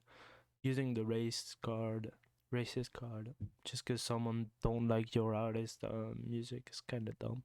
Tennessee, definitely a very respectable lyricist. I mean, Isaiah Rashad knows how to rap and knows how to put together a solid body of work. That's something he's done time after time after time. Should we just jump straight into this specific story in relation to him though? So a lot of people already know what I'm going to talk about. Just for anyone who doesn't know, let me tell you what's up and inform you. So, back in February, a video of Isaiah Rashad surfaced on social media. The video in question was a sex tape. Don't want to talk too much about the tape itself, but all I'm gonna say is it was a video where he was being intimate with another man, and I'll just leave it at that. Anyway, so this video somehow leaked. Oh my god, I can already see people canceling him. Oh my god, I hate rap. The rap industry is so annoying.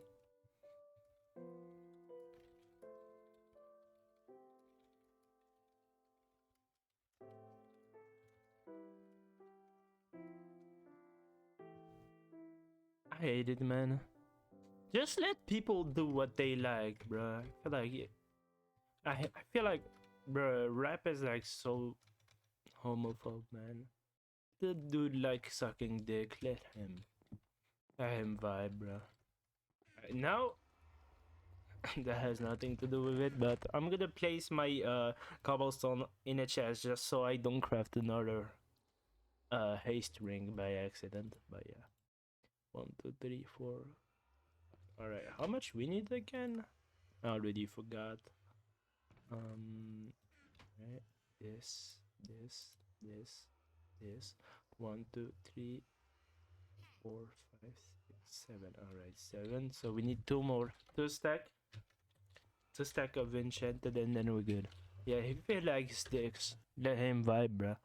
Come on. I don't know how. Maybe whoever was recording ended up betraying him. I'm really not sure how it came to the surface. After the video leaked, however, social media obviously went crazy. Everybody was talking about it. I think I got like 50 different messages about it. I didn't talk about it at the time because Isaiah Rashad hadn't acknowledged the video himself publicly, and I didn't want to bring any more attention to it because it must have been an extremely traumatic experience for him. No one, and I mean no one, deserves to get anything like this leaked against their will. So personally, I felt a lot of compassion for him. This should have never happened. It's horrible the fact that it happened, but there's a lot of garbage human beings out there who have no respect for other people's lives and will do anything to bring other people down. So the video leaked, everybody talked about it, and initially there were a lot of people making jokes about it. Some people even went as far as saying that they won't be listening to his music after this because he's gay.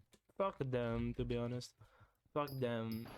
If you just stop listening to someone just because of his sexual attraction, I mean, fuck you, man.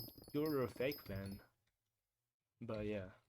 So the jokes were unfortunately flying left and right, but after the initial wave of people making jokes, the majority of people were actually supportive. Isaiah Rashad was getting a lot of love on the timeline. I even jokes are fine, but if you're actually like I'm gonna stop listening to him just cause he's gay, you're kinda stupid, in my opinion. Yo, free 50k. But yeah. That being said, I'm gonna watch that video. I'm gonna stop pausing, I'm sorry. Send a little bit of love his way myself, because why not? This is the kind of thing that leads to people killing themselves, man, and it can have a severe damage on other people's mental health. Goes without saying, but Isaiah Rashad did not deserve to get his private business exposed to the entire world, because what he does in his private life, that is up to him as a man. Now, the reason why I'm talking about it now is because Isaiah Rashad has officially addressed the sex tape, and he did it in a major way. During his set at Coachella, which is currently ongoing, he played a video compilation of a bunch of different media outlets discussing the alleged sex tape. And then at the end of that, he ended up thanking people for supporting him throughout this. Isaiah Rashad, rapper on TDE, recently had a video get leaked. That's a good way to address the situation.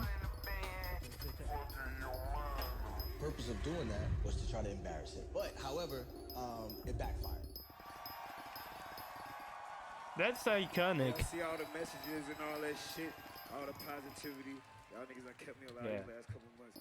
We gonna keep the up on the rocket. This entire situation with Isaiah Rashad, man, again, it's fucking disgusting. What a man does behind closed doors, that is up to him. And I feel like this entire incident high-key exposed all the toxic fans in hip-hop. It's crazy how despite living in 2022, there's still people out there who have an issue with how other grown folks are living their lives. It's also sad how it's even remotely acceptable to even say something like, I don't mess with his music now because of, you know, who he chooses to sleep with. Like I said in my Playboy Cardi video from the other day, homophobia in hip-hop is very rampant. For any rappers who are gay, bisexual, or whatever, you will unfortunately have a hard time being accepted in the culture. That's just how it goes, specifically in the genre of hip-hop. I think the Playboy Cardi situation that we talked about the other day is indicative of that. I mean, we all saw what people were saying about Cardi. It's actually sad that people just can't consume the music without always being so hyper-focused on what these artists are doing behind closed doors. Look, man, if they're not hurting anybody or doing any malicious shit behind the scenes, why does it really matter in the end? Why can't we let motherfuckers live their lives the way they want to live it? Why does it have to be so hard to just listen to the music and just leave it at that? Yeah, I get this mod named Auto Sauce. Every time there's a sauce in my chat, there's a Among Us image that pop up with some Among Us music. Oh my god, sauce hype. I love it, man. The worst is when you go to do a dungeon and someone has sus in their username and they literally blood rush, man. There's some Among Us every 2 seconds, but yeah.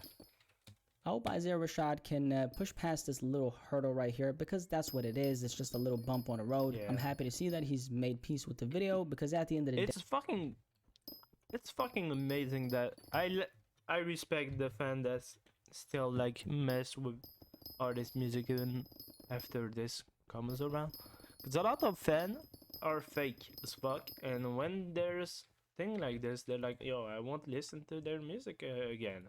And I feel like it's kind of stupid, and you're a fake fan if you do that. But yeah,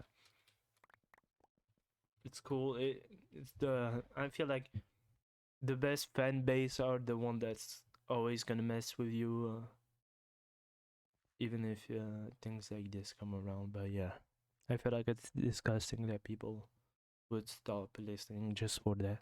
the video is out there and there's nothing he can do about it. All he can do is live his truth unapologetically and keep being the great artist that he is. But yeah, Isaiah Rashad, any thoughts on this entire thing? What's important to me in this situation is the message in this video, which is let motherfuckers be who they want to be, okay? And I'm just gonna leave it at that. Anyway, do you have any thoughts on this Isaiah Rashad story? Definitely let me know in the comment section below. Like the video, by the way. Okay, definitely like the video. Let's have They like dick, they like dick. If they like Boba, let them vibe. But yeah. iShowSpeed can be cancelled.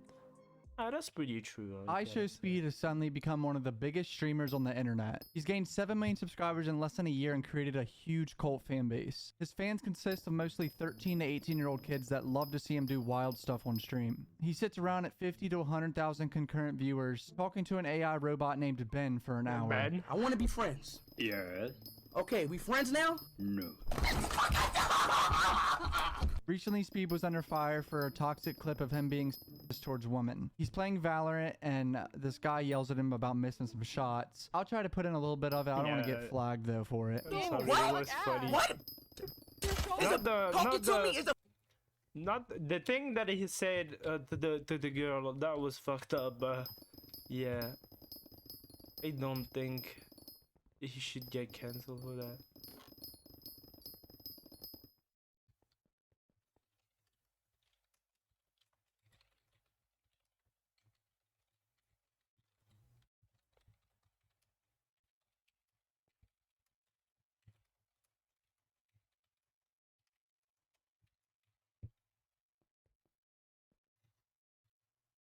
I don't know. The female talking to me is the female talking to me. Get off the fucking game and do your husband dishes. Shut up. The clip now has 11 million views on Twitter, 33,000 retweets, and almost 200,000 likes on it. A bunch of people who probably never heard of Speed saw this video and probably now hate him. Twitter tried to cancel Speed, but it failed completely. Yes, some people who have never heard of Speed now think he's probably a sexist piece of shit who plays video games for a living. But realistically, does that matter? Will this actually impact Speed's career? Because this happened like over a week ago, and guess what? Speed's giant fan base doesn't give a fuck about any of it because they're used to it. At this point in Speed's career, he is actually uncancelable. I don't know if that's a word, but I'm making it up. I don't care. In order to get canceled, your fan base also has to turn on you. I really don't see that happening for someone like Speed because he already says this type of shit all the time. He already does really wild shit on stream, and everyone knows it's a joke. His fans know it's a joke, and obviously some jokes can cross the line. I like 15-year-old girls. The clip that surfaced was a clip from weeks prior to the tweet. It got brought up again because Jake Sucky tweeted it out after seeing it. Therefore, his fans saw it weeks ago and didn't care about it at all. I don't kind of like the same Jake situation when Lucky, Logan man. Paul did. You should have known that most of his viewers are kids.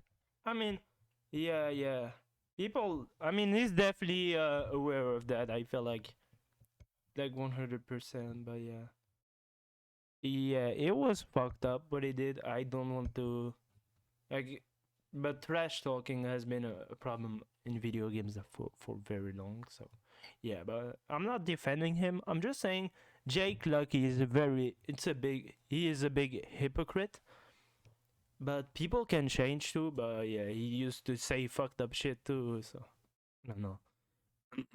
But XQC, just like XQC said, people can change, you know. He said to Kim's Cuckstar that people change, but yeah, Cuckstar never changed. But yeah, wait, was I gonna say? Oh yeah, and we gotta keep in mind that like Speed is like still. I think he is 16. I'm not sure. Wait, let me check. Speed age. No, he's not 19. That's cap. There's no way.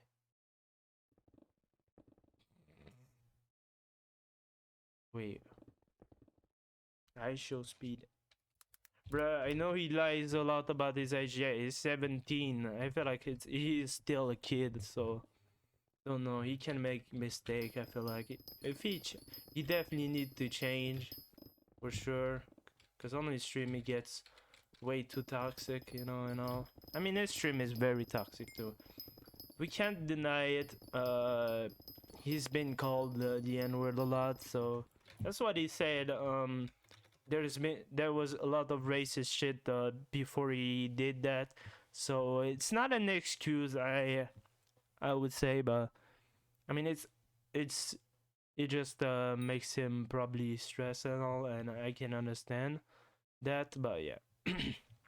I feel like he definitely needs to change and better himself, but yeah, I don't know about banning him on Riot and all, or even the platforming him. I don't know if that's gonna help, but yeah, I think that wouldn't help. So yeah, I just think he gotta just start to understand it's fucked up to do that, and yeah, just stop doing it.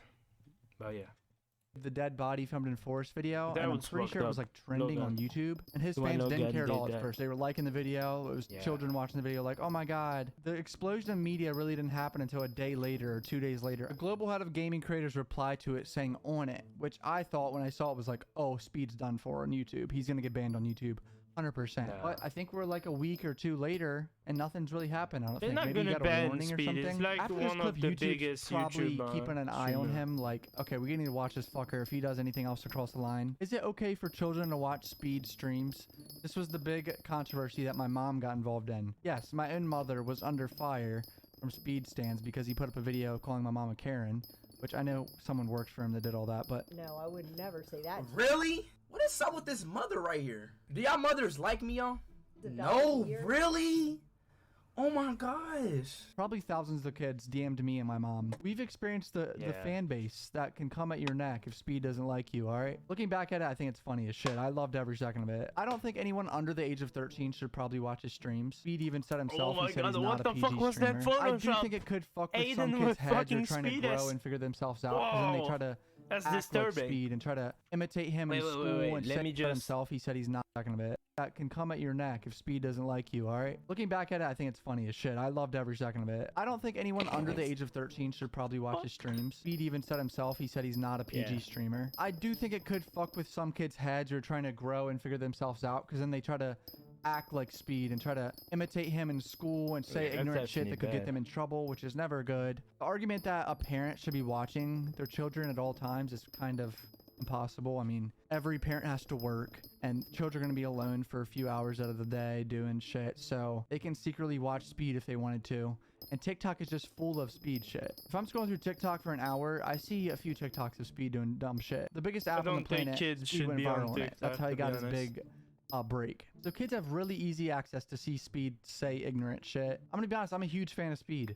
I think he's fucking hilarious. Obviously, some points he crosses the line, but the shit of him like in VR and doing all that dumb shit is like some of the funniest shit I've ever seen on the stream ever. I know some people think it's cringe and people don't like him, but I think some of it's actually funny. The only negative side from him being canceled on Twitter is really just the public's opinion now. People probably just think he's really sexist and hate him. A mainstream company will never associate with him ever now. He'll never be a signed YouTube streamer like Ludwig, who got probably a huge bag from YouTube just to sign him. Never gonna happen. Speed is still ever. good. They're never gonna touch him because of the ad apocalypse. They don't want people to pull ads from YouTube.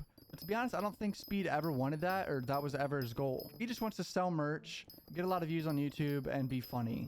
He's making probably hundreds of thousands of dollars a month. If I were to guess, Speed is probably making $500,000 a month right now. So he doesn't give a fuck about any of this. You know what I'm saying? The kid's making millions of dollars a year at age 19. But I'm sure now YouTube has him on thin ice, and they're gonna watch over every move he does. He just needs to be careful saying racist shit or sexist shit now. He got a little annoyed at my comment saying he's a psychopath on stream with his fake character. A psychopath on stream. I'm a psychopath, bro. That's crazy, bro. Being you is a psychopath. I do think he is being himself to a certain extent, but no one is as psychotic as this kid on stream. I mean, if you think Speed would do that alone in his room, not on camera, definitely no. not. He's exaggerating for the camera, let's be honest. Yeah. At this point in time, Speed will never be canceled unless he gets banned on YouTube and Twitch. Then he's gonna have to find another platform to stream on. That might was make it difficult for him supposed to to grow. overtake Warzone. Where is it now? I don't know. How much view is it on YouTube?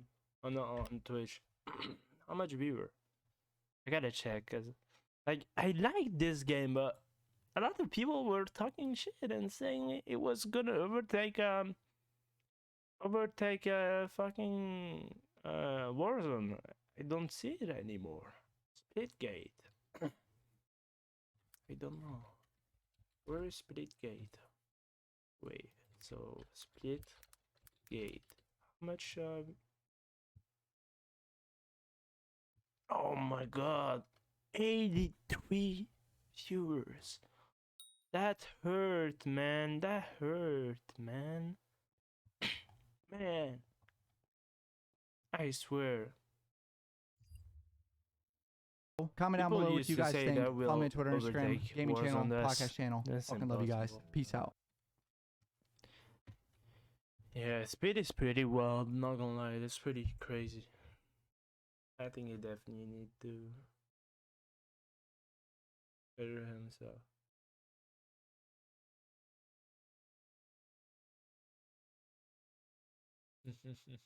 I'm not a big fan of censorship, but we live in a society. We have to navigate these waters very carefully. Yeah, Some I'm words are sorry, less socially brother. acceptable to say than Yeah. others. The reasons for that Speed vary is depending crazy, on the man. situation. Like if you're running a business trying to make more money and you want to offend the least amount of people possible so you make more sales. Maybe don't swear in your advertisements. Ship my pants, you're kidding. You can ship your pants? Right here. Or don't name your store after male genitalia, although that does sometimes work. You might be a Dicks? YouTuber Wait, who doesn't want to get that's actually demonetized. Obviously couldn't be shop me that's making an named entire Dicks? video on profanity. Goddamn. We'll see how this goes over with YouTube after taking a 9-month break. By the way, hi guys, I'm back. My channel is in great health. Another reason might be if you're around a kid. You shouldn't swear, right? But why? Well, kids are impressionable. They might start using those words themselves if they hear you say them. Okay? Fucking hell, man. If there's any kid on my Twitch chat, don't watch me, guys. I'm a bad influence, man. I say swear words every 2 seconds. I'm so stupid. Yeah, I'm really a bad influence. Yeah, I be saying swear word every 2 seconds. No, I don't want to influence kid. I'm gonna stop streaming. No, I'm just kidding, but yeah. I say so much shit on my stream, but yeah.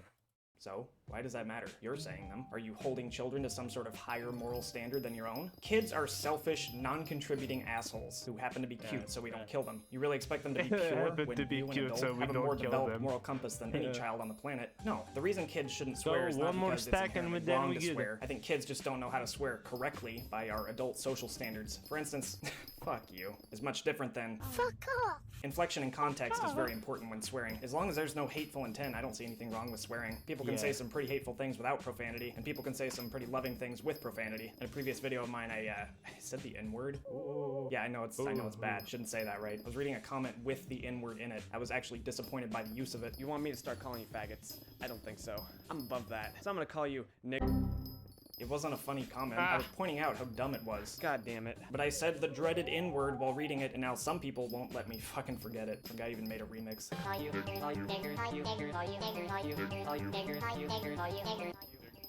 Catchy. Anyway, context and intent matters. I wasn't being hateful towards black people when I said the N-word. I don't even think the I gotta say, I feel like it's kind of dumb, but when rapper fucking say the N-word every 2 seconds, and when there's a fan that say it, and that's white, like I can understand why it's racist and shit, but bro, if you say the N-word every 2 seconds and someone is rapping, like singing your song, Like, don't go saying, yo, you're racist, bruh. Quit saying the fucking N-word every 2 seconds. It's always gonna happen, I feel like. And that's kind of sad, because then they use the race card, which, you know, I mean, you say the N-word every 2 seconds. Why are you surprised that someone listened to your song and said it? But yeah. Comment I was quoting was hateful. It was just dumb. Probably written by a child. Point is, children lack the social knowledge to swear correctly, so adults teach kids not to swear for that reason. But we're teaching them wrong. At least Hypixel's teaching them wrong. Hypixel, what the fuck is up with your chat censors? The arbitrary rules and complete lack of consistency is honestly hilarious to me. Actually, keep it up for the sake of comedy. You can't say Hitler, but you can say Stalin. You can't say herpes, but you can say AIDS. You can't say whore, but you can say your mom. I mean, prostitute. Yeah, that. You can say prostitute in public chat with the strongest profanity settings on Hypixel applied. So that's what we're talking about today. Hypixel's chat censors don't make any sense. Or do they? Bruh, you misspelled. Just felt fun to say. Now, I'm gonna assume that most people watching this have their Hypixel chat settings set on the most relaxed settings possible. Can you actually say prostitute? Prostitute. How the fuck do you write? Oh, wait.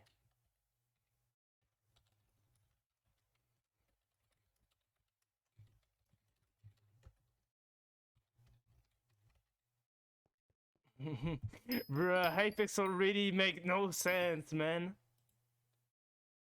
Party, guild, and private message chat profanity set to off, and public chat profanity set to weak, because there is no off setting for public chat for some reason. With those settings, let me show you what Hypixel still finds the need to censor, and also not censor.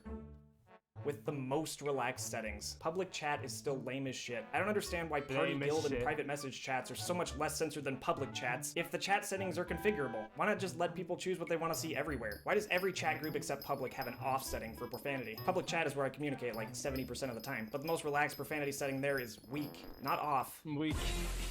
Which means I'll never see or speak some of my favorite words in the English language in public Hypixel chat. Boobs. Suicide. Heroin. Just kidding about the last one. I'm more of a meth kind of guy. Thank goodness it's heroin that's censored, and not meth.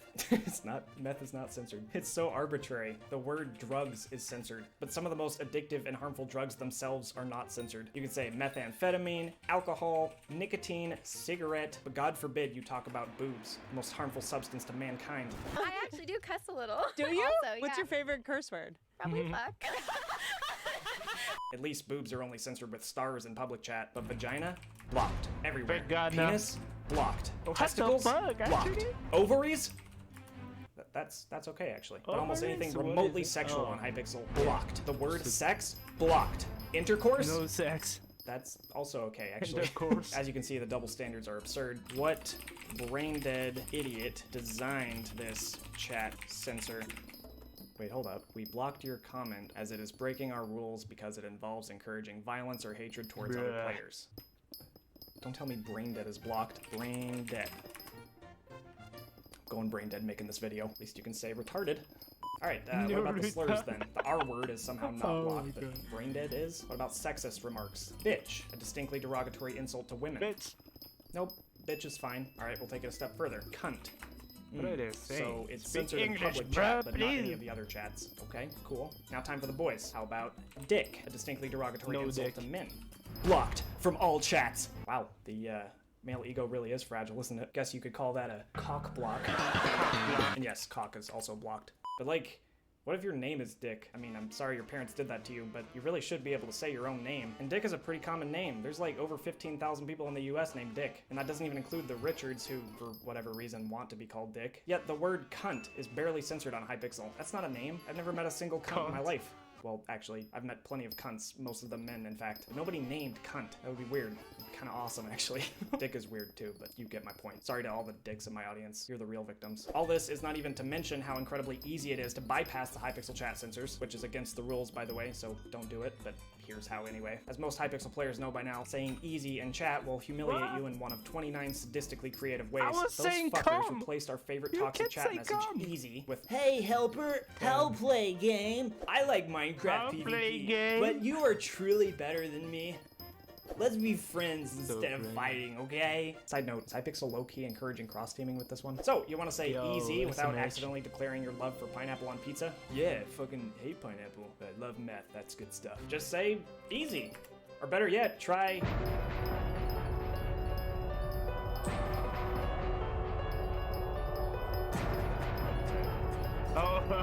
Oh yeah, you just put a space, that's good. Hit the brain, young one. Wow. Or better yet, give your toxic chat message a little zhizh by using some special characters copy-pasted from the internet. Easy? Ugh, gross. Cliche. Toxic. Easy? Classy. Sophisticated. Friends. Still toxic. Let's go. But not censored. You get the idea. Dodging Hypixel chat censors is as easy as adding a space or replacing one character with another. I don't know exactly how to fix that problem. They could just hire a few people to sit down for hours and think of every conceivable iteration of every banned word and then just censor them all. Easy is that big of a deal, bro. Bypass the system even then. I mean, you can bet your ovaries. Sorry for the profanity. Hypixel, at least spend some time making it harder than it is to bypass the chat censors. Honestly, I don't care all that much about the curse words and the toxic chat messages that you seem to care so much about, but please, for the love of God, stop the advertisers. You can't go to a single lobby without seeing some spam bot advertising an IRL trading business or alt shop. That's if they're not typing in public as fuck. chat, they're partying you, And spamming links in party chat, and Alright, see ya, brother. Wait, what time is it for you? Time zone moment. See ya, brother. Thank you so much for tuning in into the stream. Much love. And bye-bye. Yeah, school is annoying, but I'm on vacation. Let's go. I'm a gamer. Even if I wasn't on vacation, I'm still gaming, man. But yeah, bye-bye. Thank you so much, brother. Thought they partied me because they wanted to be my friend. Thankfully, there is a silver lining to all this. If you don't like Hypixel chat the way it is, you can add custom chat censors to your account by typing /myfilter space add, followed by the word you don't want to see. myfilter add upload. Yeah, I'd never want to hear that word again. Quit telling me to upload. /myfilter add dead channel. Please supply a word to add. What, I can't add a phrase? I guess I'll have to add both words. myfilter add dead, myfilter add channel. This brings up an interesting question.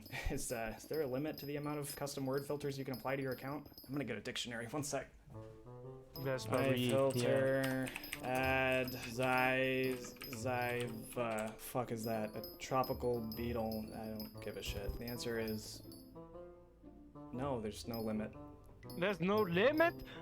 Yo, you Just don't kidding. see There's a anything. 16-word limit. Thank This is you, just an brother. anti-social texture pack I made. Hey guys.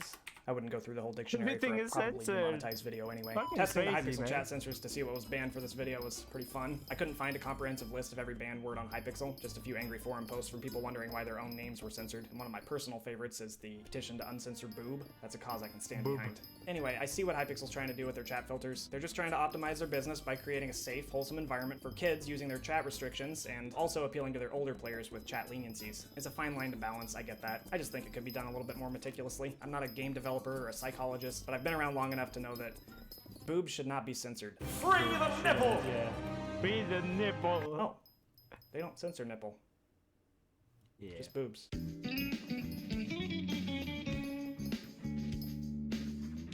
It's pretty stupid. The filters are pretty dumb. I gotta say that's true.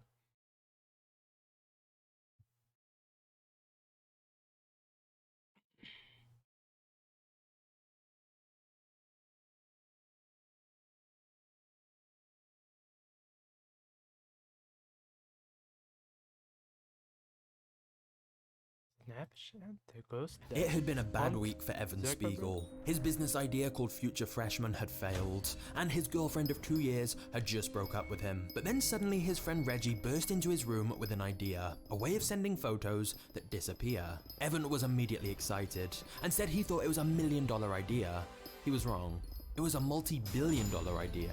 The driving force behind it was exactly what you might expect. The guys wanted a way to send nudes without having a permanent copy saved. They also figured girls would be more likely to send them photos if the pictures disappeared afterwards. However, as Evan thought about the idea more, he realized the potential went far beyond that. Evan had always disliked that on the internet everything felt permanent. Every silly message you wrote, every drunken picture, all of it was out there for good and could come back to haunt you. But a disappearing photo app would allow people to share things more freely without any worry. So Evan and Reggie were eager to start this photo sharing app together and agreed to split everything 50-50. But then they realized neither of them could code well enough to actually build the app, so they began trying to find someone else to work with. Several people turned them down, either because they were too busy or just didn't get the point of the app. But eventually, Evan managed to convince a friend of his called Bobby to help them. And he put in long days and nights of coding to help build a working prototype, which they originally named Peekaboo. They sent it to some friends who used the app a surprisingly high amount, proving the app had potential. Soon afterwards, Stanford had an event where students could pitch their business ideas to investors, and so Evan presented their new app. However, none of the investors were remotely interested. Damn. An app where the photos don't save? If anything, it felt like a step backwards, and certainly not something they wanted to invest money into. Little did the investors know, they just missed an opportunity to make billions of dollars. Meanwhile, the Stanford teaching assistant who'd organized the event was horrified, and pulled Evan aside to ask him, "Have you created a sexting app?" And to make things worse, Evan then received a cease and desist letter from a phone book company who already had the name Peekaboo, so they had to come up with a new name. They decided on Snapchat, a combination of snapping a photo and chatting with friends. But it's fair to say it had been a rough start for the company. The only real users they had were their friends, and nobody wanted to invest. At that moment, it was almost impossible to imagine that in less than 2 years, Facebook would try to buy their app for $3 billion. Oh, fuck. Damn, $1 billion. Despite the poor initial reception, Evan, Reggie, and Bobby plowed on. Bobby continued long hours of coding to improve the app, while Evan worked on the vision and design. He analyzed the most popular apps on the App Store and noticed none had yellow logos, so to stand out, Snapchat would have a very bright yellow background. However, whilst Evan and Bobby were working hard on Snapchat, Reggie didn't really seem to have much he was contributing. He'd only just turned 21 and seemed much more interested in partying than building a business. This quickly began to cause some resentment and tension between the three co-founders. Reggie later overheard Evan and Bobby talking about kicking him out of the company, which led to an explosive argument. What the Whilst it's true that Reggie was doing less work, it's also true that he came up with the initial idea in the first place. After several furious debates about who deserved what, Evan and Bobby changed the passwords and locked Reggie out. This would later lead to lawyers getting involved in an ugly legal battle between the three former friends. Wait. But we'll get to that. What? For now, Snapchat was down to 2 co-founders, and Evan was doing everything he could to try and get new users, ranging from emailing bloggers to handing out flyers in shopping malls. Anything to get the word out about their app. But most people just didn't seem to get the appeal. And then, quite suddenly, everything changed. Snapchat suddenly got a huge uptick in users from one specific group, teenagers. And the number of users started growing rapidly every month. What was 2,000 daily active users in December became 20,000 daily active users in January. Snapchat was essentially going viral amongst a younger user base who shared it with their friends, who shared it with their friends, and so on. A huge factor in this was that Snapchat was in many ways the opposite of other popular social media. With sites like Facebook, people's parents and even grandparents had started joining, whereas Snapchat felt more like a small private club for friends. And even more importantly, with Facebook and Instagram, teenagers felt more pressured to post the most glamorous filtered versions of their life. Whereas because photos on Snapchat disappeared, people could send casual, authentic images. They could send quick little snapshots of their life throughout the day, rather than trying to create a perfect image. And this meant people used Snapchat much more often. Plus, since the platform didn't have likes or retweets or any other metrics, it felt much more fun. The rapid growth in users helped Snapchat secure funding from investors, meaning everyone could begin hiring a bigger team to help grow the business. It was starting to seem Snapchat could be a legitimate communication tool. Of course, not everyone saw it that way. When the media wrote about Snapchat, many still saw it as a gimmick or a sexting app, no matter how much Evan tried to change the narrative. The sexting component was even more troubling given how young Snapchat's users were. And while Snapchat technically didn't allow anyone under the age of 13, they didn't actually have any way of enforcing that policy. But the truth is, Snapchat genuinely did have a lot of use cases. Teenagers essentially started using social media say that fucking TikTok, there's a lot of kids on TikTok. Like literally, you can lie about your age so easily. It's so dumb. They don't even ask for ID and also. No way to verify that, and it's stupid. Snapchat instead of text messaging. Rather than send someone just a message, they could send a photo of them in that moment with a short caption. It felt more personal. However, now that Snapchat was starting to get popular, Reggie returned, and he filed a lawsuit against Evan and Bobby, claiming he'd been unfairly kicked out. The whole process was brutal and dragged on for months, which took a toll on all three founders. But eventually a settlement would be reached for Reggie to get a lump sum payment in exchange to never speak about Snapchat again. Meanwhile, Snapchat users were continuing to increase rapidly, and by October 2012, 20 million photos were sent each day on the app. And when Snapchat introduced video messages a few months later, things only skyrocketed further. Bruh. But it wasn't just teenagers who were paying attention to Snapchat.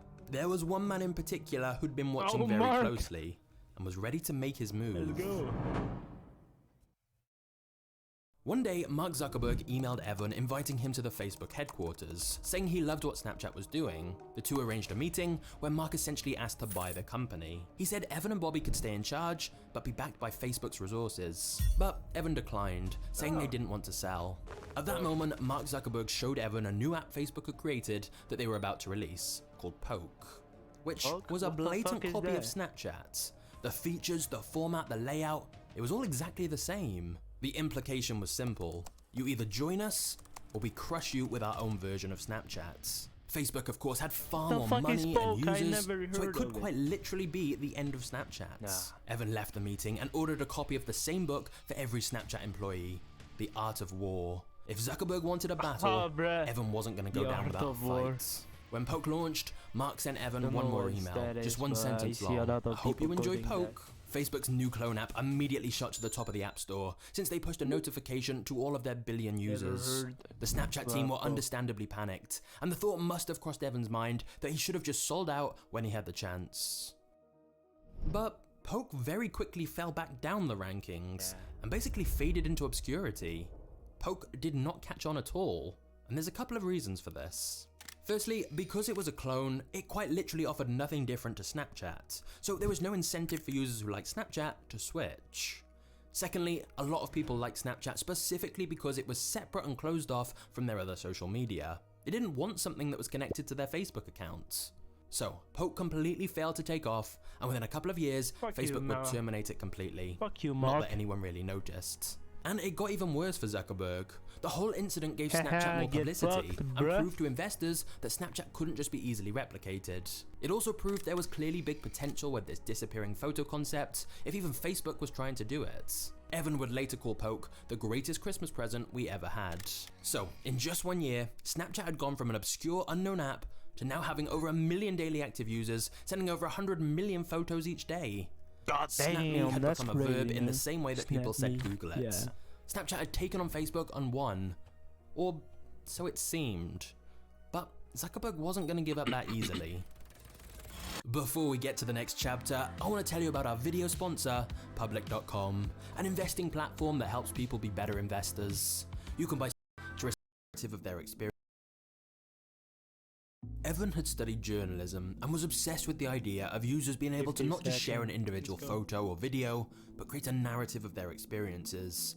And thus, in 2013, Snapchat launched a new feature called Stories, which became extremely popular. Up until now, Snapchat had primarily been focused on one-to-one messaging and communication, but now it was giving users a way to broadcast to all their friends what they were doing. But because Stories disappeared after 24 hours, if you weren't on Snapchat each day, you'd feel you missed out. As Snapchat rolled out several other popular new features, and young users continued to use Snapchat far more than Facebook or Instagram, Mark Zuckerberg decided to make one final offer to Evan. But this time, he was going big. $3 billion. The offer to buy Snapchat came in late 2013. And remember, Snapchat only started in 2011. And what's even crazier is that Snapchat had virtually no revenue at this point. Yet, there was $3 billion on the table if they sold Snapchat to Facebook. And because Evan and Bobby owned roughly 25% of Snapchat each, if they accepted Mark's acquisition offer, they'd both instantly have a personal net worth of hundreds of millions of dollars. So, even though neither of them wanted to sell the company, this offer was too huge not to consider, and they reportedly went back and forth multiple times about whether to accept. Evan and Bobby were both in their early 20s, and this money would set them up for life. And yet, to the surprise of many people, Evan and Bobby turned down Mark Zuckerberg's offer once again. They were going to take a gamble and keep running Snapchat themselves. Evan knew this decision meant Facebook were going to fight back, and so they had to keep innovating. Snapchat began experimenting with a variety of new features, such as camera lenses that could change someone's appearance, public stories from specific events or locations, content from brands and networks, and Snapchat even dabbled with producing their own original content. Snapchat also set up a new division called Snap Lab to work on things like speech recognition, wearable technology, and augmented reality. Oh, I didn't Evan know believes Snapchat needed to think about what people want next, and not rely on data or focus groups, because that won't lead to big leaps in innovation. In the alleged words of Henry Ford, if I'd asked people what they wanted, they would have said a faster horse. Evan was operating on a similar principle of trying to think what users didn't even know they wanted yet, which meant a lot of decisions were based on his own gut instincts rather than market research. Test quickly and cut it if it doesn't work. Evan wanted Snapchat to become one of the most important technology companies in the world. Unfortunately, his plans to be taken seriously were about to come crashing down. With Snapchat now in the media spotlight, they soon began to face a lot more criticism. Because the photos and messages disappear, Snapchat has been repeatedly linked to crimes, with claims like Snapchat being used by drug dealers to target kids. Another article claimed Snapchat has become a haven for child predators. Then, in August 2013, a security research group reverse-engineered part of Snapchat's app and found security flaws that allowed hackers to access usernames and phone numbers.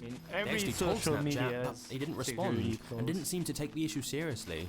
A few months later, a hacker group exploited this and released a database online with the personal details of 4.6 million Snapchat users. Even still, Evan tried to downplay it and never really apologized. Many in the media were furious about his recklessness towards users' data. It also didn't help that Snapchat launched a new feature called Snap Map, allowing you to see the exact location of your friends on a map, whilst of course you could turn off this tracking feature. Remember, many of Snapchat's users were very young, and perhaps didn't quite realize the potential risks of broadcasting your exact GPS coordinates 24/7. Snapchat also had to settle charges with the FTC over concerns about privacy, when it was found that Snapchat collected a lot more data than it said it did. Additionally, the FTC discovered that snaps did not disappear like they were supposed to, and could easily be saved by using third-party apps. And then, somewhat ironically, Evan himself was the victim of a privacy breach, when old emails he'd sent whilst at college got leaked to the public. Most of these emails had been sent whilst Evan was drunk, and in a fraternity, so they were controversial to say the least. The emails portrayed Evan in the worst possible light, an obnoxious, misogynistic, homophobic frat bro. Evan released a statement saying that he was mortified and that his words were inexcusable, but he was no longer that person. Ironically, Evan must have been wishing he'd created Snapchat a little earlier, as then those messages would have disappeared without a trace. But many in the media called for Evan to be fired immediately. They claimed after all these controversies, it would be impossible for big corporations to do serious deals with Snapchat with Evan as the CEO. Which brings us to the biggest problem of all that Evan was facing. Snapchat was making almost no money. I mean, bro, it sounds absurd to say, but even though Facebook had offered to buy Snapchat for around $3 billion, Snapchat still essentially had zero revenue and no proven business model. They'd been funding all their expansion with the money they'd received from investors. Snapchat's perceived value came from the fact it had over 100 million active users, which surely could be monetized at a later point. Snapchat just hadn't figured out exactly how yet. To be fair, monetization hadn't been the priority. The focus had been growing as quickly as possible, and filling the platforms with ads could have hurt that. But by 2014, Snapchat was spending over $100 million a year, and Evan was keen to prove that Snapchat had a sustainable business model. So they began testing ways to make money, like letting users pay 99 cents to replay a Snapchat message from a friend. They also tested out a feature called Snap Cash, where friends could send money to each other in the app. But the big money was always going to come from advertising. The only problem is Snapchat's ad platform was extremely basic and expensive compared with Google or Facebook ads. Plus, Snapchat had nowhere near the same kind of in-depth data about its users, so they couldn't offer advertisers the same level of targeted advertising or analytics. To make things worse, Evan personally rejected some ad campaigns that he didn't like or that he thought users wouldn't like. He wanted ads to feel more like content, which meant advertisers had to create new original ads exclusively for Snapchat. But despite all of those drawbacks, Snapchat did have one major advantage. It was one of the best ways for advertisers to reach a younger demographic. A demographic they couldn't easily reach anymore with TV or Facebook. Kids and teenagers had their attention on Snapchat, which meant advertisers were willing to throw money at Snapchat ads to try and reach them. And as Snapchat expanded their advertising services further, offering special campaigns like branded filters and lenses, the ad revenue started rolling in. Meanwhile, Facebook continued to try and imitate Snapchat to try and win back younger users for themselves. Since their Snapchat clone called Poke had failed, they tried a new app called Slingshot, which was similar but had a twist where you had to send a picture before you could open the picture you'd received.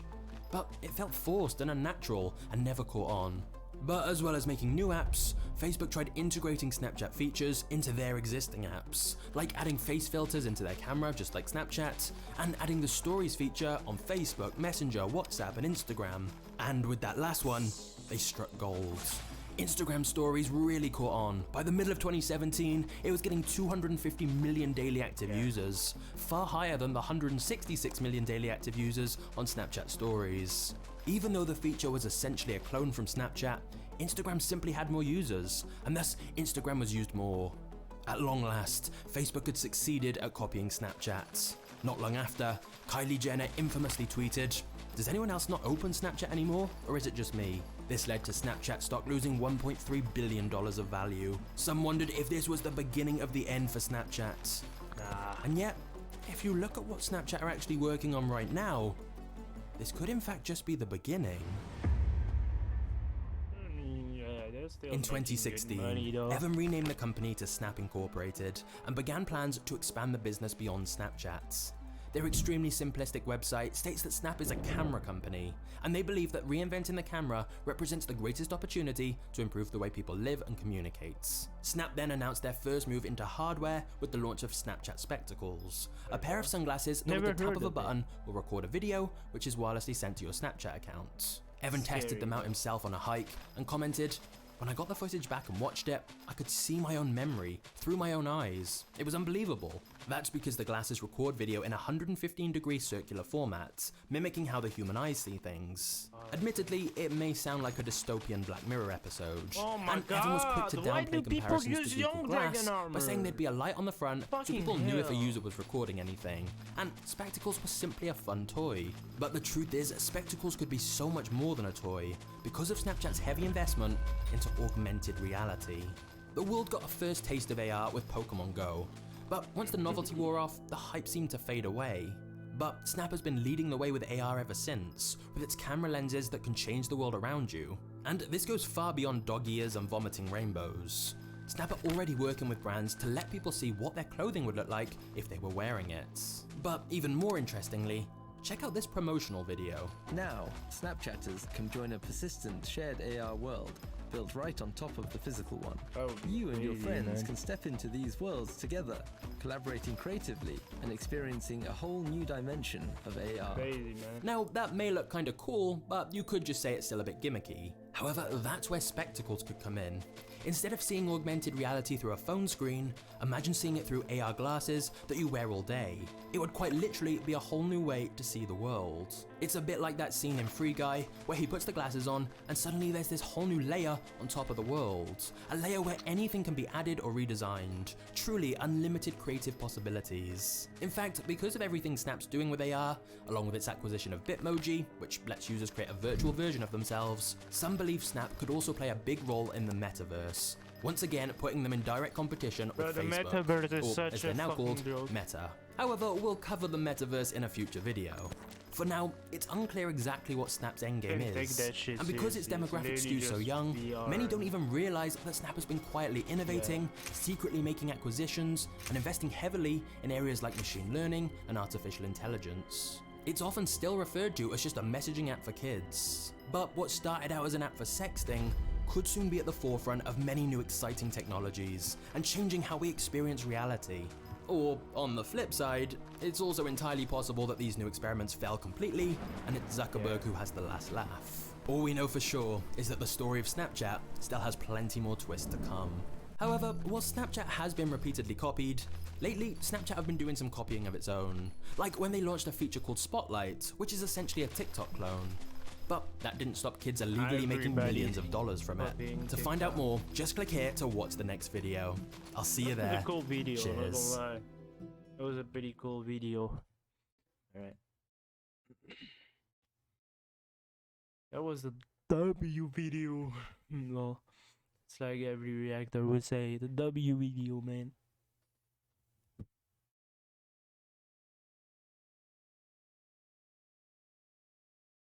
165 billion? We all know Netflix is massive. They were the OG streaming service that destroyed Blockbuster and gave cable TV providers a run for their money. But did you know that Netflix was not only a strong performing stock, but the best performing stock in the S&P 500 for an entire decade? It certainly didn't anticipate a global international launch, all at once in 2013. Those are the things that drove the stock higher. If you invested money in Netflix at the start of 2010, you would have nearly 100x your money at the peak. Goddamn. For perspective, with Amazon, you would have roughly 33x your money, and with Apple, you would have roughly 25x your money.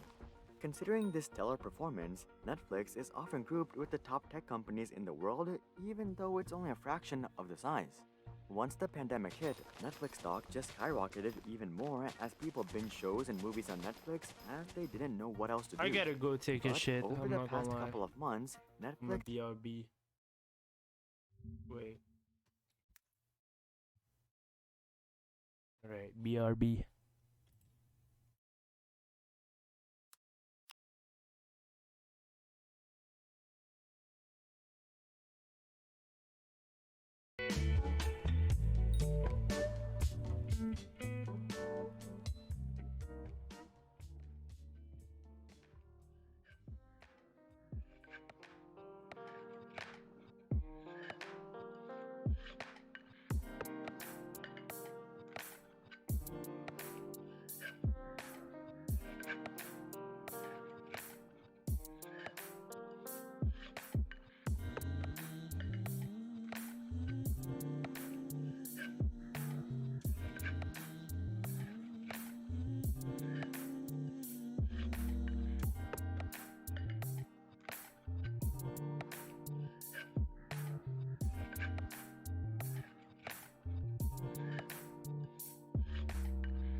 I'm back.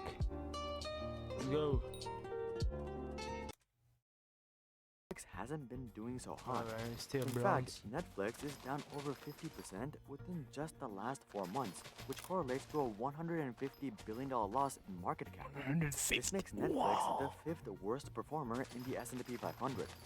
So here's how Netflix went from being the #1 stock in the S&P 500 for a decade to being part of the bottom 1% all within a matter of months.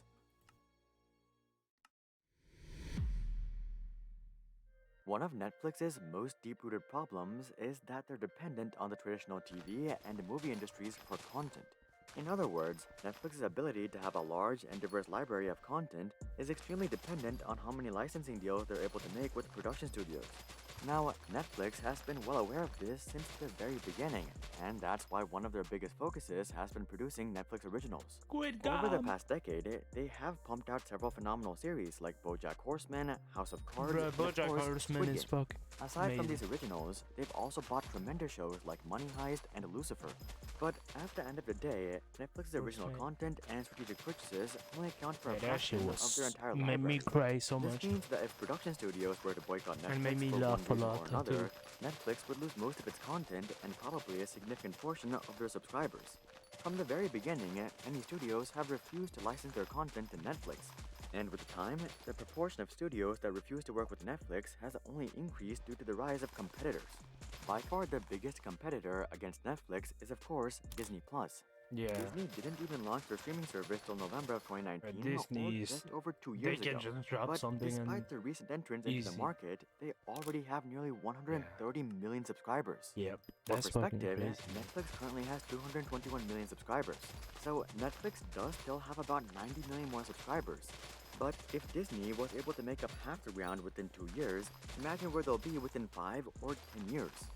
It looks to me like it's just a matter of time until Disney Plus surpasses Netflix in subscribers. Yep. And the key reason for this is that Disney is a full-on production company. First, they have Walt Disney Production Studios with all the classics including Aladdin, Alice in Wonderland, Frozen, and Moana. Then, they have Pixar, which includes Soul, Coco, The Incredibles, Cars, Finding Nemo, Inside Out, So Toy much. Story, and basically every other animated movie that we grew up with. And then, they have Marvel, which includes the entire Marvel Cinematic Universe from Iron Man to Endgame.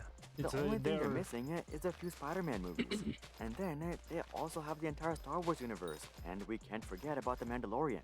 And then, they They're also just have a good large Disney library from videos. National Geographic. Fuck. And then, on top of all of that, Disney Plus could fuck Netflix up so bad. Like literally, they have so much show that are like classic and all, so they're like so right. They could overtake very easily, to be honest. But yeah. they have a few oddball movies too, like Avatar. Disney owns the full rights to almost everything we covered. With that being said, Disney isn't dependent on licensing from anyone Right, I because think they after this already one, own after everything. this In other words, contest, I'm Disney gonna go is a take a production shower. company that launched a streaming service, while Netflix is a streaming service that does some production.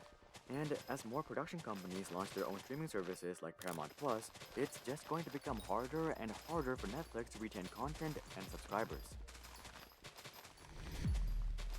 Pandemic. That Moving on to just Netflix's second probably biggest helped a lot. issue, we have the Gotta pandemic. say. Now, this might be a bit confusing, as the pandemic was originally hailed as a golden ticket for stay-at-home businesses like Netflix. But long-term, I think the pandemic was actually negative for Netflix for two reasons, with the first being do you consumers' think- openness to try other streaming services. Oh, Here's the yeah, thing, true. most Yeah, people who were yeah. into streaming shows and movies already had a Netflix subscription before the pandemic started. What they didn't have was a Disney Plus or a Paramount Plus or a Hulu subscription. And the main reason for this was that they didn't want to pay for more than one streaming service on a regular basis. When they were stuck at home though, it made a lot more sense to pick up a few more subscriptions. Now, to be honest, most of these guys have likely gotten spoiled with having all these subscriptions, and they won't be canceling any of them anytime soon, and this includes me as well. But for people who actually have a social life and do things other than just watching YouTube and movies, it Yeah, may not make possible. sense to pay for all these streaming services, and they may cut back down to just one. This brings up the question. Alright, I'm gonna go take a shower, so I'll leave y'all with some music and I'm gonna BRB, guys.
Alright, I'm back.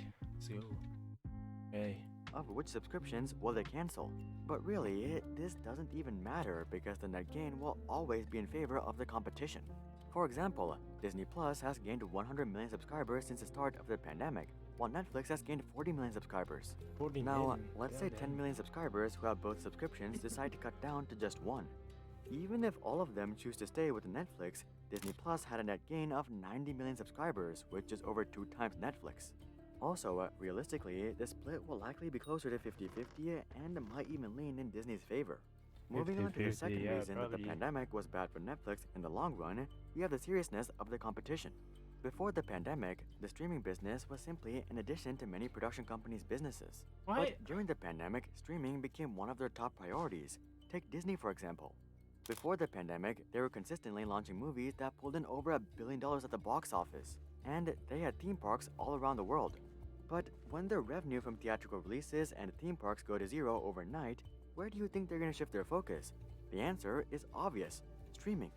Many big box films like Soul completely skipped the theaters and launched directly onto streaming services. And it's not just Disney either. This scenario is applicable to all production studios. All of them had much more to gain from the pandemic, and they all started taking streaming much more seriously. So the pandemic was actually relatively harmful for Netflix. Yeah. That's pretty good one. Even if the pandemic didn't happen and Netflix didn't have a dependency issue, they still have a massive hurdle to cross, which is sustained growth. Here's the thing, Netflix has basically put all their eggs into the basket of video streaming. And this makes sense because they need to focus on maintaining market share against production studios. But let's say they do it. Instead of losing to Disney Plus, let's say Disney and Netflix become a duopoly within the streaming industry. What happens next? Well, the answer is market saturation. Sooner or later, everyone who wants a streaming subscription will already have a Netflix subscription. You could argue that Netflix has already reached this point given that they missed subscriber growth targets and are forecasting weak growth moving forward themselves. But even if you don't think Netflix has reached market saturation quite yet, how much more could they really grow? 300, 400, 500 million subscribers? Even if they're able to grow to 500 million subscribers, that's only a little more than a 2x from where they are today. Now, this isn't a bad thing. As companies mature, they obviously can't put up the same growth numbers. But with that being said, these companies should also no longer be valued as growth companies. For much of Netflix's history, their PE ratio has hovered well above 100. And even with the recent decline, they've maintained a PE ratio over 30. So maybe the recent decline is just the market adjusting to the fact that Netflix is no longer the insane growth company that it once used to be. Every maturing company faces the same issue sooner or later. Some of them learn to diversify and grow through alternate streams of revenue, while other companies just stagnate for a while at the top before they start declining as more innovative companies take over the market. Apple, for example, faced this same issue in the mid-2010s. iPhone sales were not only stagnating, but declining. At first, Apple tried to combat this by raising prices on their iPhones to increase profit margins, and that's kind of what Netflix is doing right now. But the thing to note is that even Apple realized that there was a limit to how much they could raise prices, and they would actually lower their launch price with the iPhone 11. So Netflix can't just keep raising prices to substitute for growth. For Apple, the answer to slowing growth was focusing on services like Apple Music, Apple Care, iCloud, Apple TV, and so on and so forth. In other words, the key was to offer more value to existing customers as opposed to trying to gain new customers. Netflix is trying to do this as well with services like Netflix Games, but the problem with such endeavors is that they're usually hit or miss. Sometimes a new service is exactly what customers were looking for, other times not so much. So the market doesn't want to give Netflix too much credit until it's proven that they have a future in something other than just video streaming, which they've nearly saturated. Looking forward, it's not like Netflix is going anywhere anytime soon. we can't say that Netflix is too big to fail given that we've seen far larger empires getting wiped out time and time again. But given Netflix's size, this is definitely not something that would happen overnight. If Netflix were to fail, it would probably be similar to something like Dish Network.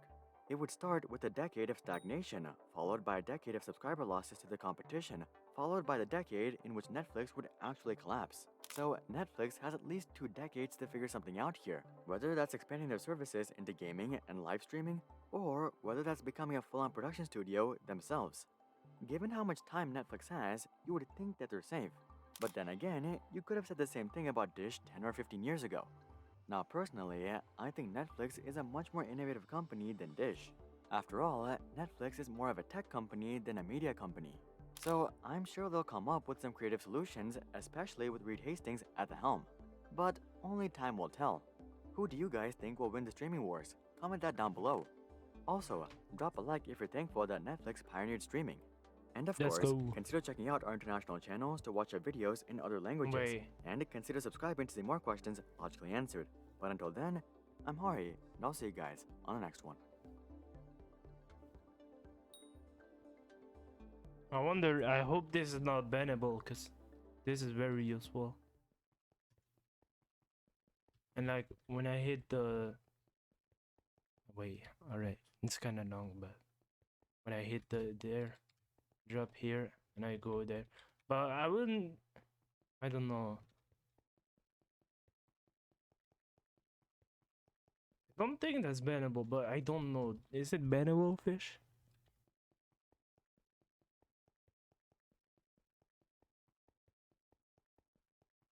Oh wait, do I have visitor?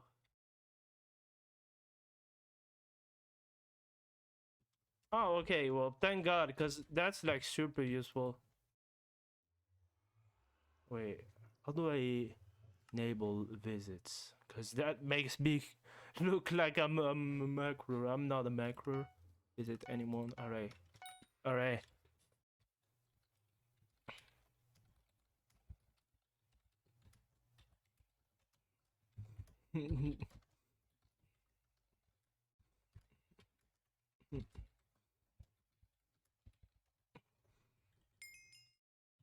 Let's go! Damn, that's the first person that has visited me.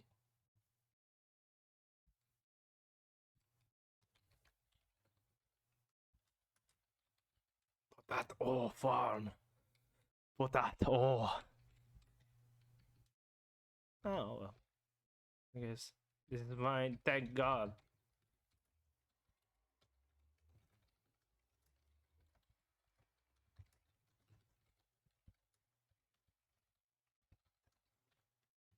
Why does it say useful like this? There's not too well. Old farm here. You bad. That's my old potato farm. It was so bad, man. Old potato farm. No. You disgusting.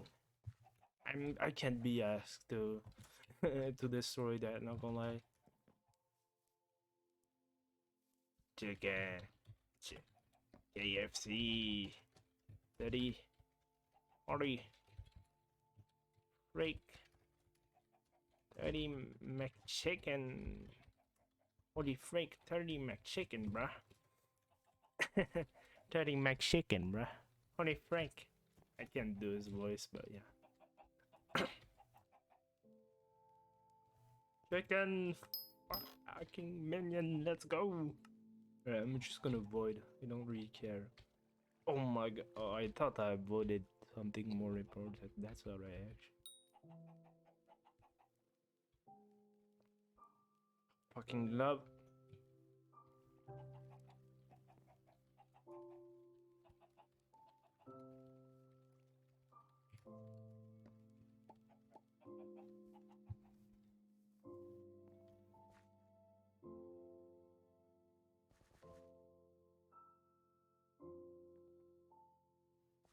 Man, Minecraft music are so fucking good, man. It's crazy. Good listen to it. Bro, you're a madman. You're scary, man. Goddamn, sound off. Yeah, no, I really fucking love Minecraft music. So relaxing, man.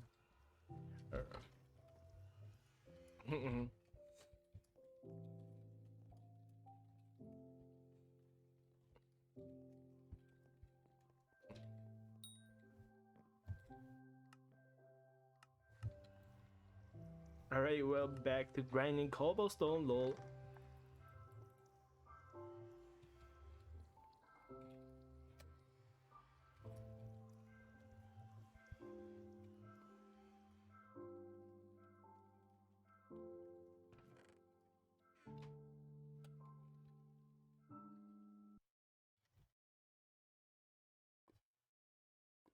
You know what? Fuck it. I'm playing Minecraft and I'm gonna go on YouTube and Minecraft music. I don't fucking care. I fucking love Minecraft music, man. It makes me horny, man.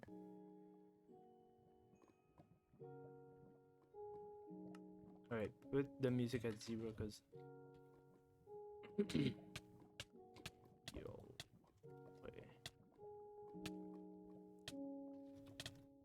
Imagining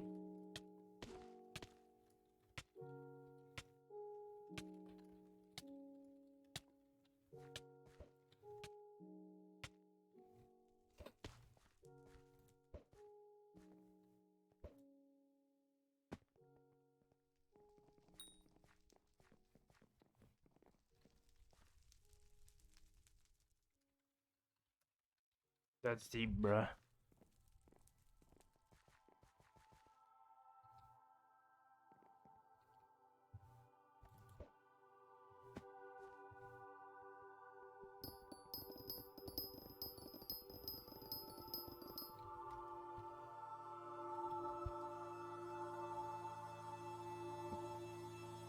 Oh, 3 billion? Wait, what?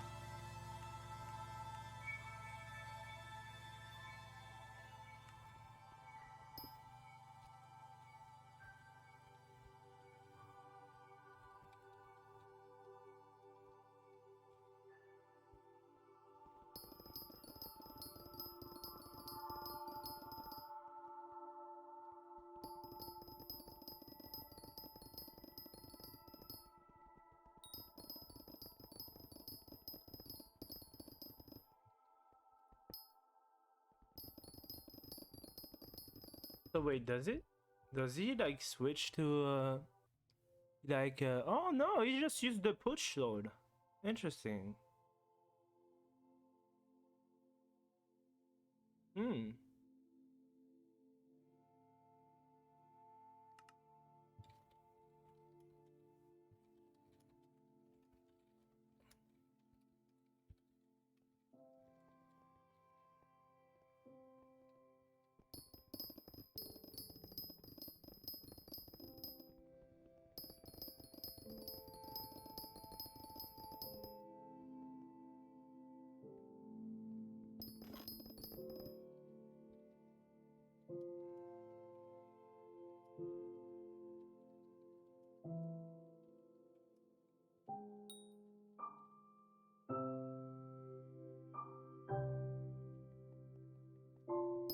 Oh yeah, the G-Drag, goddamn.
Sounds like fun. Oh, you know what? I'm gonna try that out. I don't know if I got enough money right now, but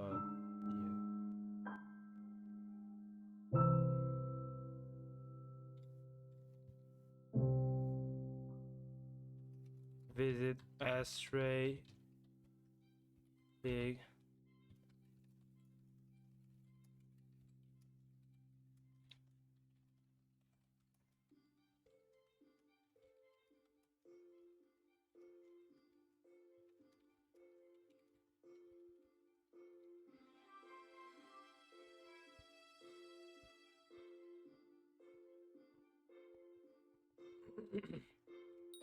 I'm gonna see a stray pig.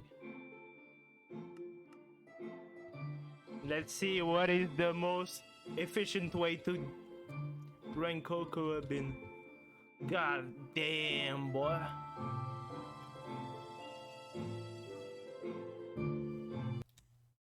Man, I need a lot of cocoa bean.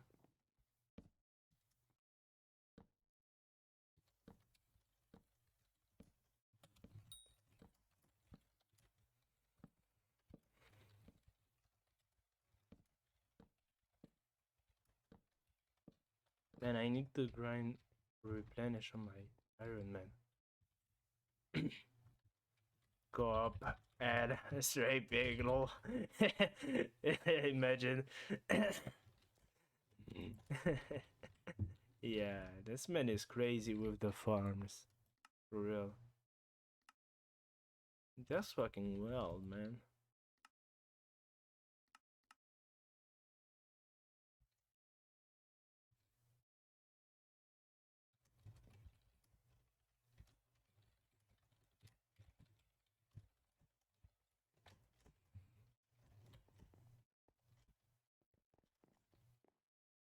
Fucking crazy, man. This guy is a big in dead. Yes, in dead. Yeah, his farms are fucking wild, man. I would never be able to do that. I wonder how many hours that must have taken for real. You know what? Fuck it. I must start streaming without music, cause I stream usually with music, like, cause I'm not really that much of an entertaining streamer, so I feel like I need music. But you know what? Like they say, if you never make something that's gonna make you feel uncomfortable, you're never gonna get comfortable. Yes. Yeah, so yeah. I'm gonna try to do that for a bit. You know what? I'm gonna go on my main for a bit. I just want to try that push sword. Now I'm broke, so I need to get a little bit of money. How much is a push sword? I want to get a little bit of a good one though.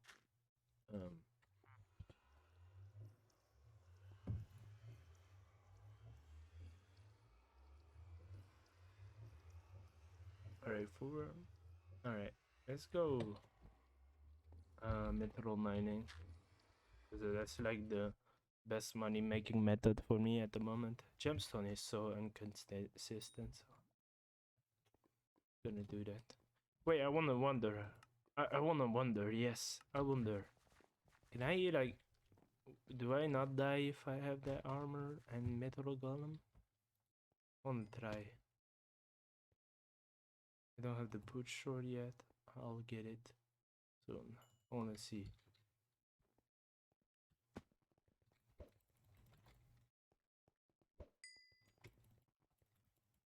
Oof, ideal no damage though. Yeah, nah. I should get the push sword.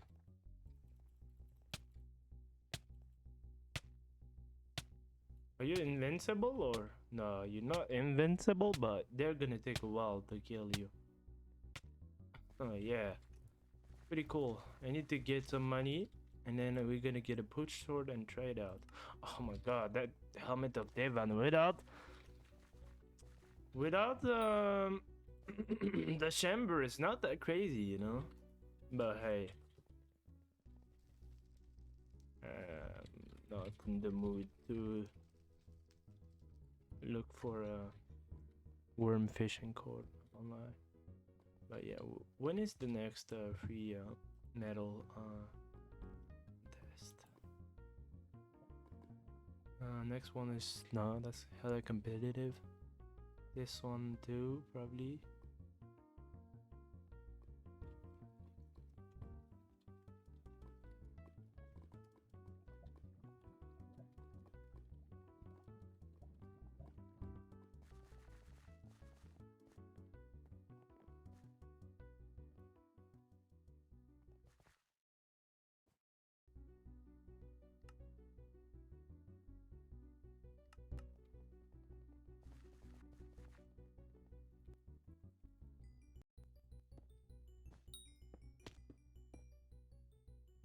Oh, that's not a macro. Let's go.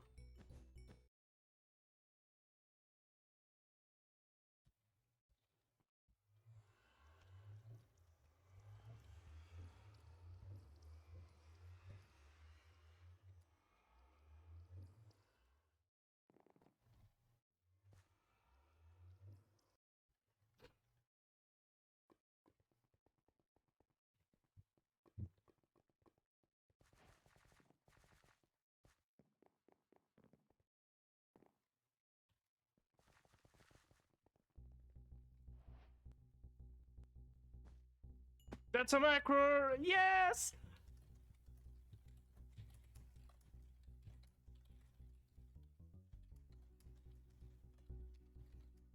Feeling good. I'm so happy, bro. It's so funny, man. They're always here, man. They're always here. It's so fucking funny. They alright.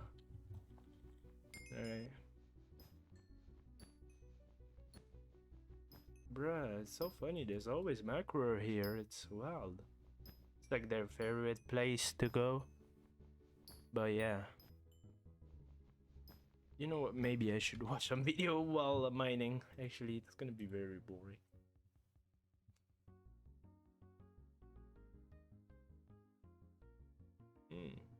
Thank you, Matt Joker, for the tag. Says @HeroHey, this is wild.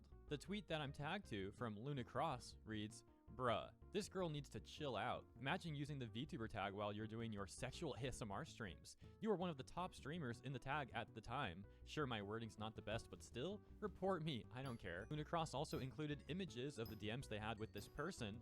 But before I show you those DMs, those images, let me tell you my point of view here. So I saw the tag, I read the tweet, I read the images.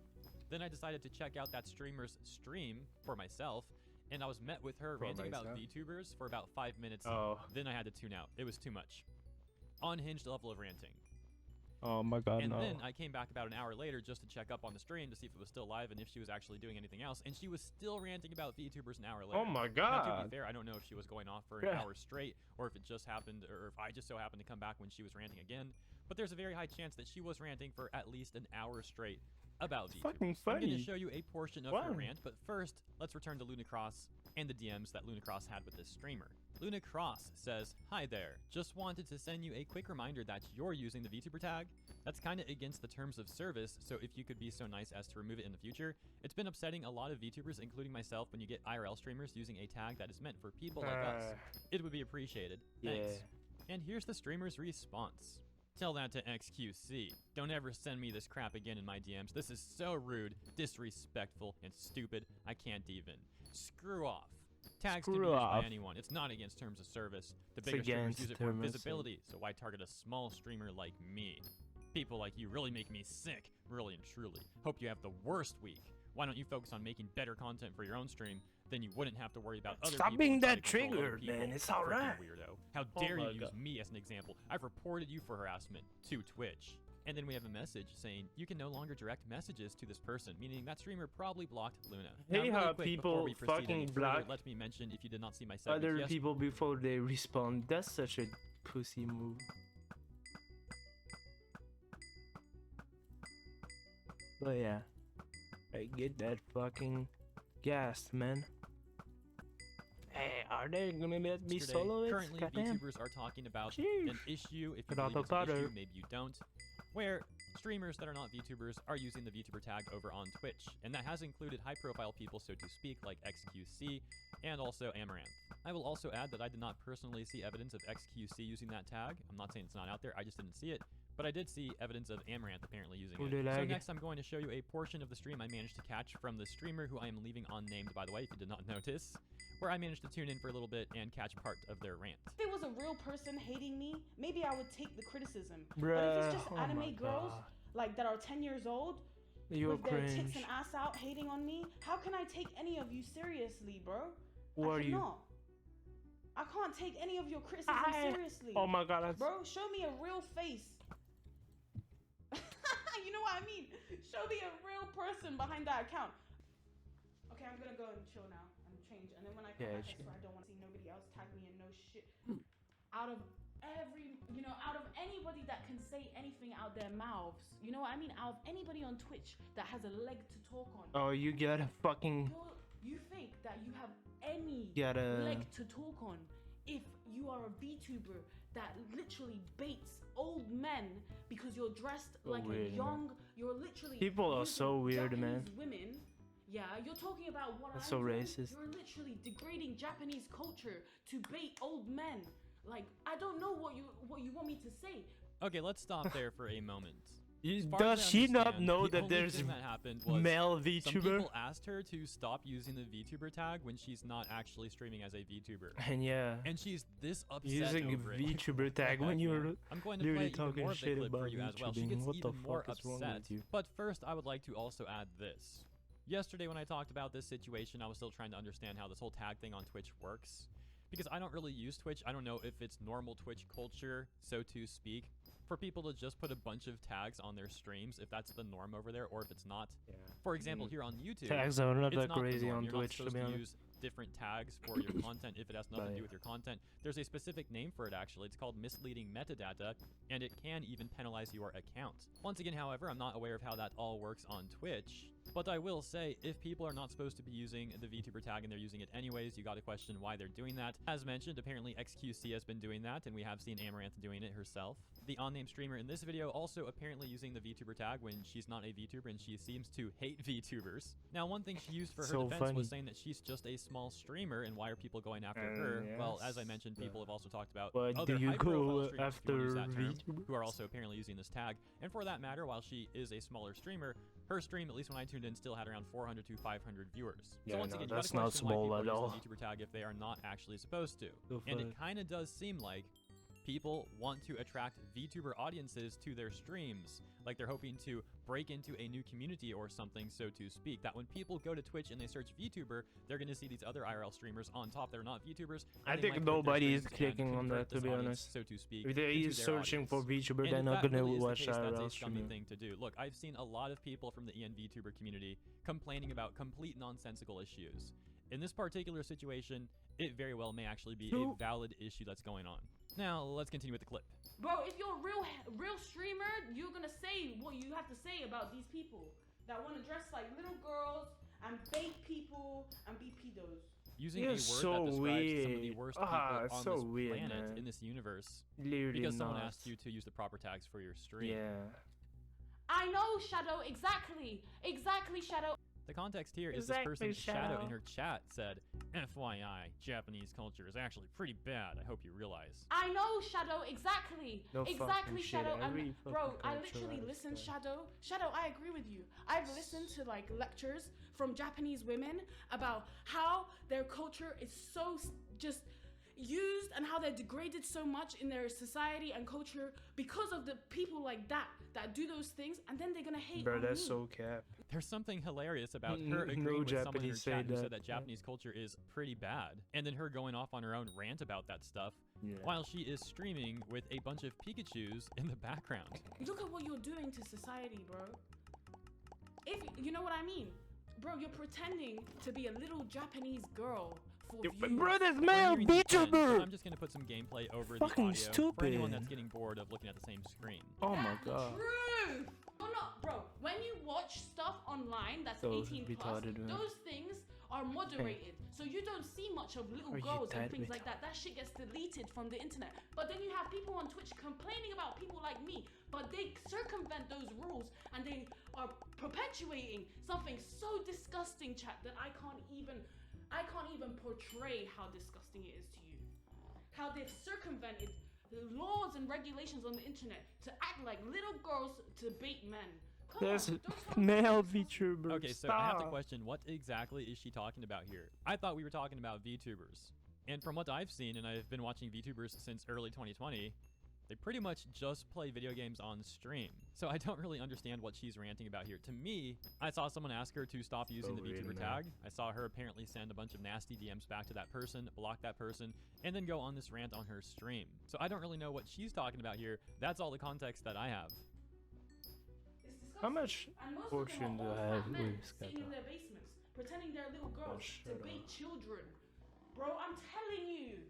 Really, no one does that. It's not a lie. It is the truth. And these people are being so defensive, they're getting so mad because what I'm saying is the truth. And I always had this opinion.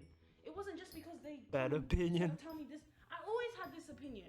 If you use anime girls and stuff like that, especially really young looking ones, skinny, small, tiny, young looking ones that look like children, I'm sorry, bro, you're in the wrong. There's no excuse. You're in the wrong, bro. You're in the wrong to use VTuber tag, even though you're a real streamer. Fuck off. It's not a lie. So weird. Go back to VR chat where you can talk to whoever you want to talk to. Get off Twitch. And that's pretty much where I tuned out. Let me also remind you that this was just the like 5-minute-ish period that I tuned into her stream. I came back an hour later or so, and she was still apparently ranting about this stuff. My God. Going back to Lunacross's tweet, it now has over 1,300 likes, and as you can see, it's still going up literally as I speak. And we also have a very interesting update here with more messages allegedly from her chat. Lunacross says, claims being a variety streamer is being a VTuber, and that she's done it plenty of times with no proof. Also said, we are weirdos, and other nasty words. Told us to also make better content when she's not even live and using pre-recorded material and getting subs doing so. What Taking a a look at the bitch, image man. now, the streamer allegedly says that she is a variety streamer too, then says don't that someone's do hate is VTuber. unnecessary, and that she is apparently a VTuber. And she Cap. doubles down on that, saying that she is indeed a VTuber, and that she has apparently done streams as a VTuber plenty of times. Now, hypothetically, even if that's true, I still don't understand why that would warrant. using the She's VTuber tag talking when so you're much streaming shit about the IRL, VTubing ASMR, community yoga, that she's stream not thing. welcome. at However, all. given how this person has Oh. already presented themselves, at least from what I've seen, and to be crazy, fair, man. yes, this is my first impression, and it's not a good one. Maybe she is not always acting in that sort of way, so to speak. But from what I saw of her already, I would be pressing a large X to doubt on that one. Nearing Yeah. the end of this segment, I would also like to show you a screenshot someone does indeed apparently have of XQC also using the VTuber tag. I mentioned that I saw claims of him QC doing it doesn't before, care but I did at not all, see anyone to be posting honest, evidence. but Well, still here is kinda apparently evidence of XQC also using the VTuber tag. Now, regarding the whole tag thing, I already gave my opinion on that earlier in the segment, so I don't want to rehash that right now. So I suppose this is where I will start wrapping this up. As always, thank you for tuning in. I hope you found this segment interesting and or amusing, etc., etc. If you like this segment, please consider liking the video and or subscribing for more content like this. I cover segments like this every single day. Let me know what you think about all this in the comments. I'll see you there and in the next one.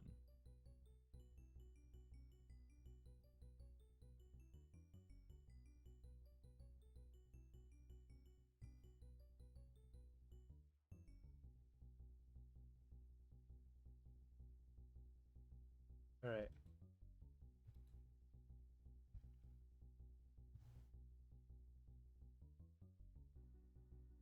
$700 million in one click. Yeah, but it's not. I don't know where you dropped. No way.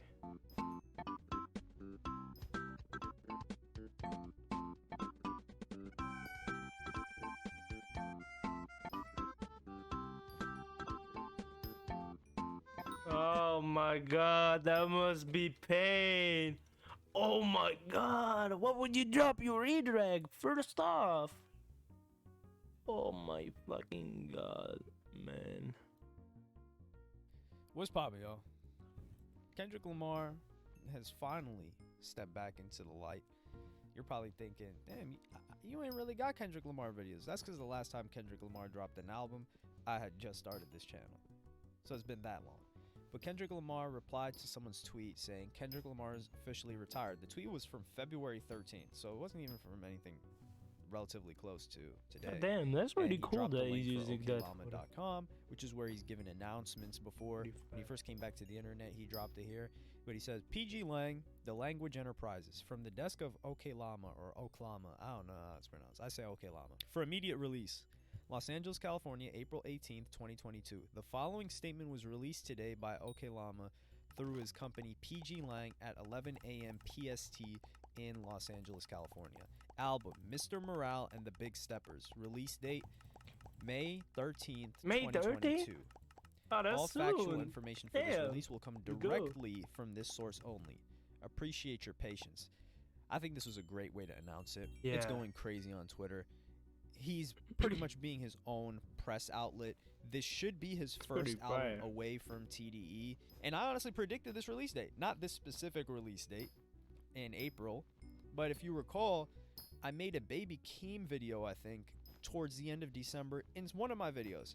I'm not going to be able to remember which one. But if you guys that watch regularly, you're going to remember I said he's going to work this Baby Keem album. So Baby Keem dropped his album, and he's going to let him rock out. He's going to let Baby Keem go on tour. He's going to let Baby Keem soak up as much energy, Baby clout, Keem going whatever the hell it crazy, is, man. because Baby Keem is most likely going to appear on Kendrick's album. So I estimated that Kendrick Lamar would Dude, be it's on back fucking Kanye until West minimum album. March. Fucking lit. And what is it?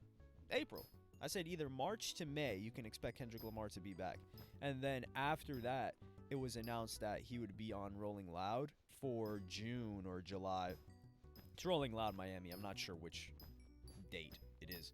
But then people were saying, oh, he's probably going to come back there. Well, it just goes to show, since he's coming back May, it just makes sense that he's doing the festivals during the summer. Yeah. Probably going to do a tour during the fall, if I Fucking had to go, guess. man. But I'm really interested to see where Kendrick Lamar goes musically, he's a fucking in what legend, direction. man. Because Damn was Crazy. a change from his previous album, and I enjoy the new Kendrick Lamar that raps with Baby Keem. So is he gonna rap a little bit more like Baby Keem, or not more like Baby Keem, more like when he does with Baby Keem, or is it gonna be what people are used to? This is Kendrick Lamar's first album away from TDE, so I'm really anticipating what he does musically. Kendrick Lamar's never been like my go-to rapper, but the way he's been able to move creatively and consistently still have a massive, massive fan base and people looking forward to what Yeah, he's doing. that's is something crazy.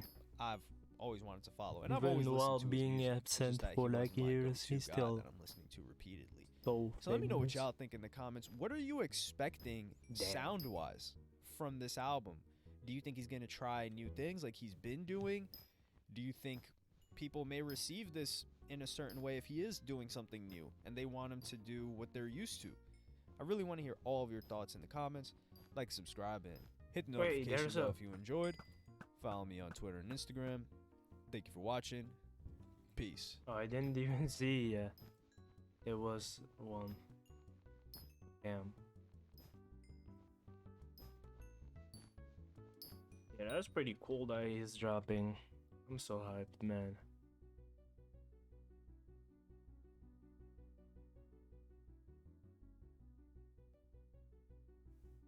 I have a theory regarding AAA studios. Firstly, the studio will start out small. They will have big dreams and strong ideas for the perfect game they want to make. Eventually, they do make a game. Whilst it's not perfect, and it's not to the studio's full potential due to funding, they gain a substantial amount of money and lots of eager fans waiting to see their next product. 9-2. Let's go. Eventually, with the money earned from their last game, they eventually do make their perfect title, and it becomes a huge success, both critically and commercially. However, past this, once they've finally achieved all they've dreamed, the studio's creativity fades and allows greed to seep in, and they begin preying on the fans. At this point, all the once great studio cares about is money, and the release of awful product. I believe every studio will succumb to this cycle at some point. Just look at so many other companies. This is exactly what happens with every once great studio. Bethesda, CD Projekt Red, EA, Ubisoft, Activision, whatever. Every great game studio will fall into this cycle at one point or another. And now, if Bro, we take a even look the at Rockstar and where Poppy they place on Playtime, this dude. cycle, We're here, Even right Public before GTA 6 Playtime is about creator to do release. NFT and Are you all feeling that. worried It's yet? just, Now, of course, it's easy to say all of this without any evidence. So we'll have a look at Rockstar's history and see how we've gotten to this point with GTA Plus. Dun, dun, dun, dun, dun, dun, dun, dun, dun, dun. Booga booga. The awful trilogy remasters, the lack of care for GTA Online, and the abandonment of Red Dead Redemption 2, and an overall sense of greed and lack of care for the fans. Firstly, we began with the original 2D GTA games. This was Rockstar's first foray into the GTA series, which we all know and love. Whilst these games didn't live up to the vision Rockstar likely had, you could definitely see the potential of which was truly shown with GTA 3, Vice City and San Andreas. With the move from 2D to 3D, with a larger budget, better gameplay and attention to detail to bring these cities to life, these games put Rockstar on the map forever. And then, with the success of these earlier games, they went on to create GTA 4 and 5.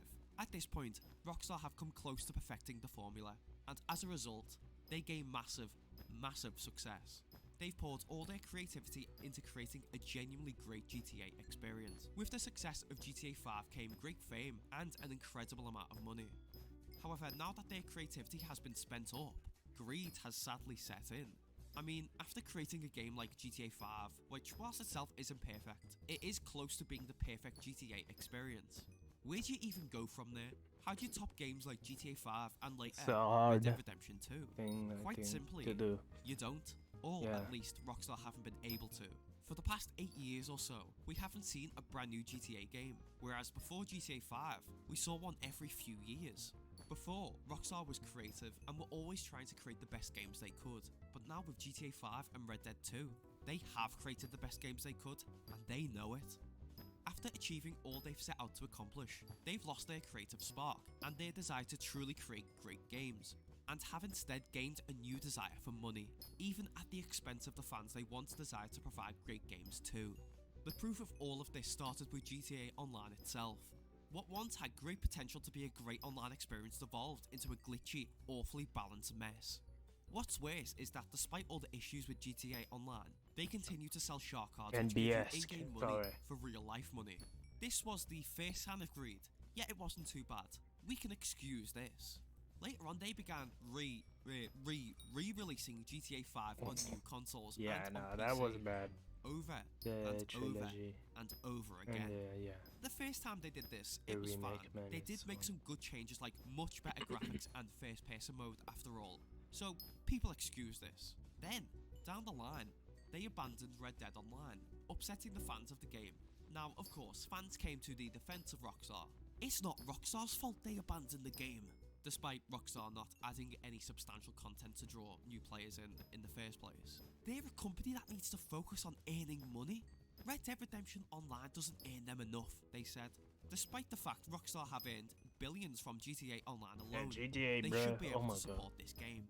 Let them do what they want, is what the Rockstar fanboys said. So, Rockstar eventually did just that. Now we have expanded and enhanced and GTA Plus. An awful, So bad. indefensible, abhorrent cash grab offering next to nothing for the fans. I've said my piece about expanded and enhanced in this video, so I won't repeat it here. So let's have a look at GTA Plus instead. You get 500,000 in-game, which is less than the million they were previously giving to PS Plus members. So you're actually worse off with this if you play on PlayStation. You get a car previously long since released for free, with a singular Oh my special God. works upgrade for free. You get a free auto shop, which is a property many players will already likely have anyway. You get into the LS car meet for free, which nobody even uses anymore. You get to upgrade your yacht if you own one to the highest tier for free. Why not just offer the whole yacht for free in of itself? Why are they just offering the upgrades? Why not just offer the entire yacht for free? You get a few new ugly clothes and liveries, and triple and double money and RP on selected jobs. All of these incredible features can be yours for $6 a month. Absolutely incredible. Now, you may not be aware of this, but for context and to use as an example, EA has essentially got a Game Pass system for their games, EA Play, which is $5 a month. Now, this is how you know Rockstar are a truly awful company. EA, one of the worst gaming companies of all time, infamous for its greed, is giving you around 100 full games, giving you God hours damn, and hours that's of fun pretty for crazy, $1 less actually, than what Rockstar is giving you compared for a to few Rockstar. worthless items in GTA Online. A game, mind you, that has been ruined by glitches and mods. If EA Just out of download the everybody mod is giving you a menu better and deal then than boom, Rockstar you're games, good. what does that say about Rockstar exactly? Go play the Mass Effect trilogy with EA Play instead of this mess. Play some actually good games rather than this trash. Do yourself a favour. What's worse, what absolutely spits in the face of these customers is the final feature. Rockstar is generously allowing Alright, you to I think gain I'm a gonna 15% bonus to go, purchase guys. shark cards. Forge your 6th. I hope you have a nice day or a nice night. Maybe I'll do a stream later tonight. I'm gonna go. I love y'all, and I'll see y'all later. Bye-bye.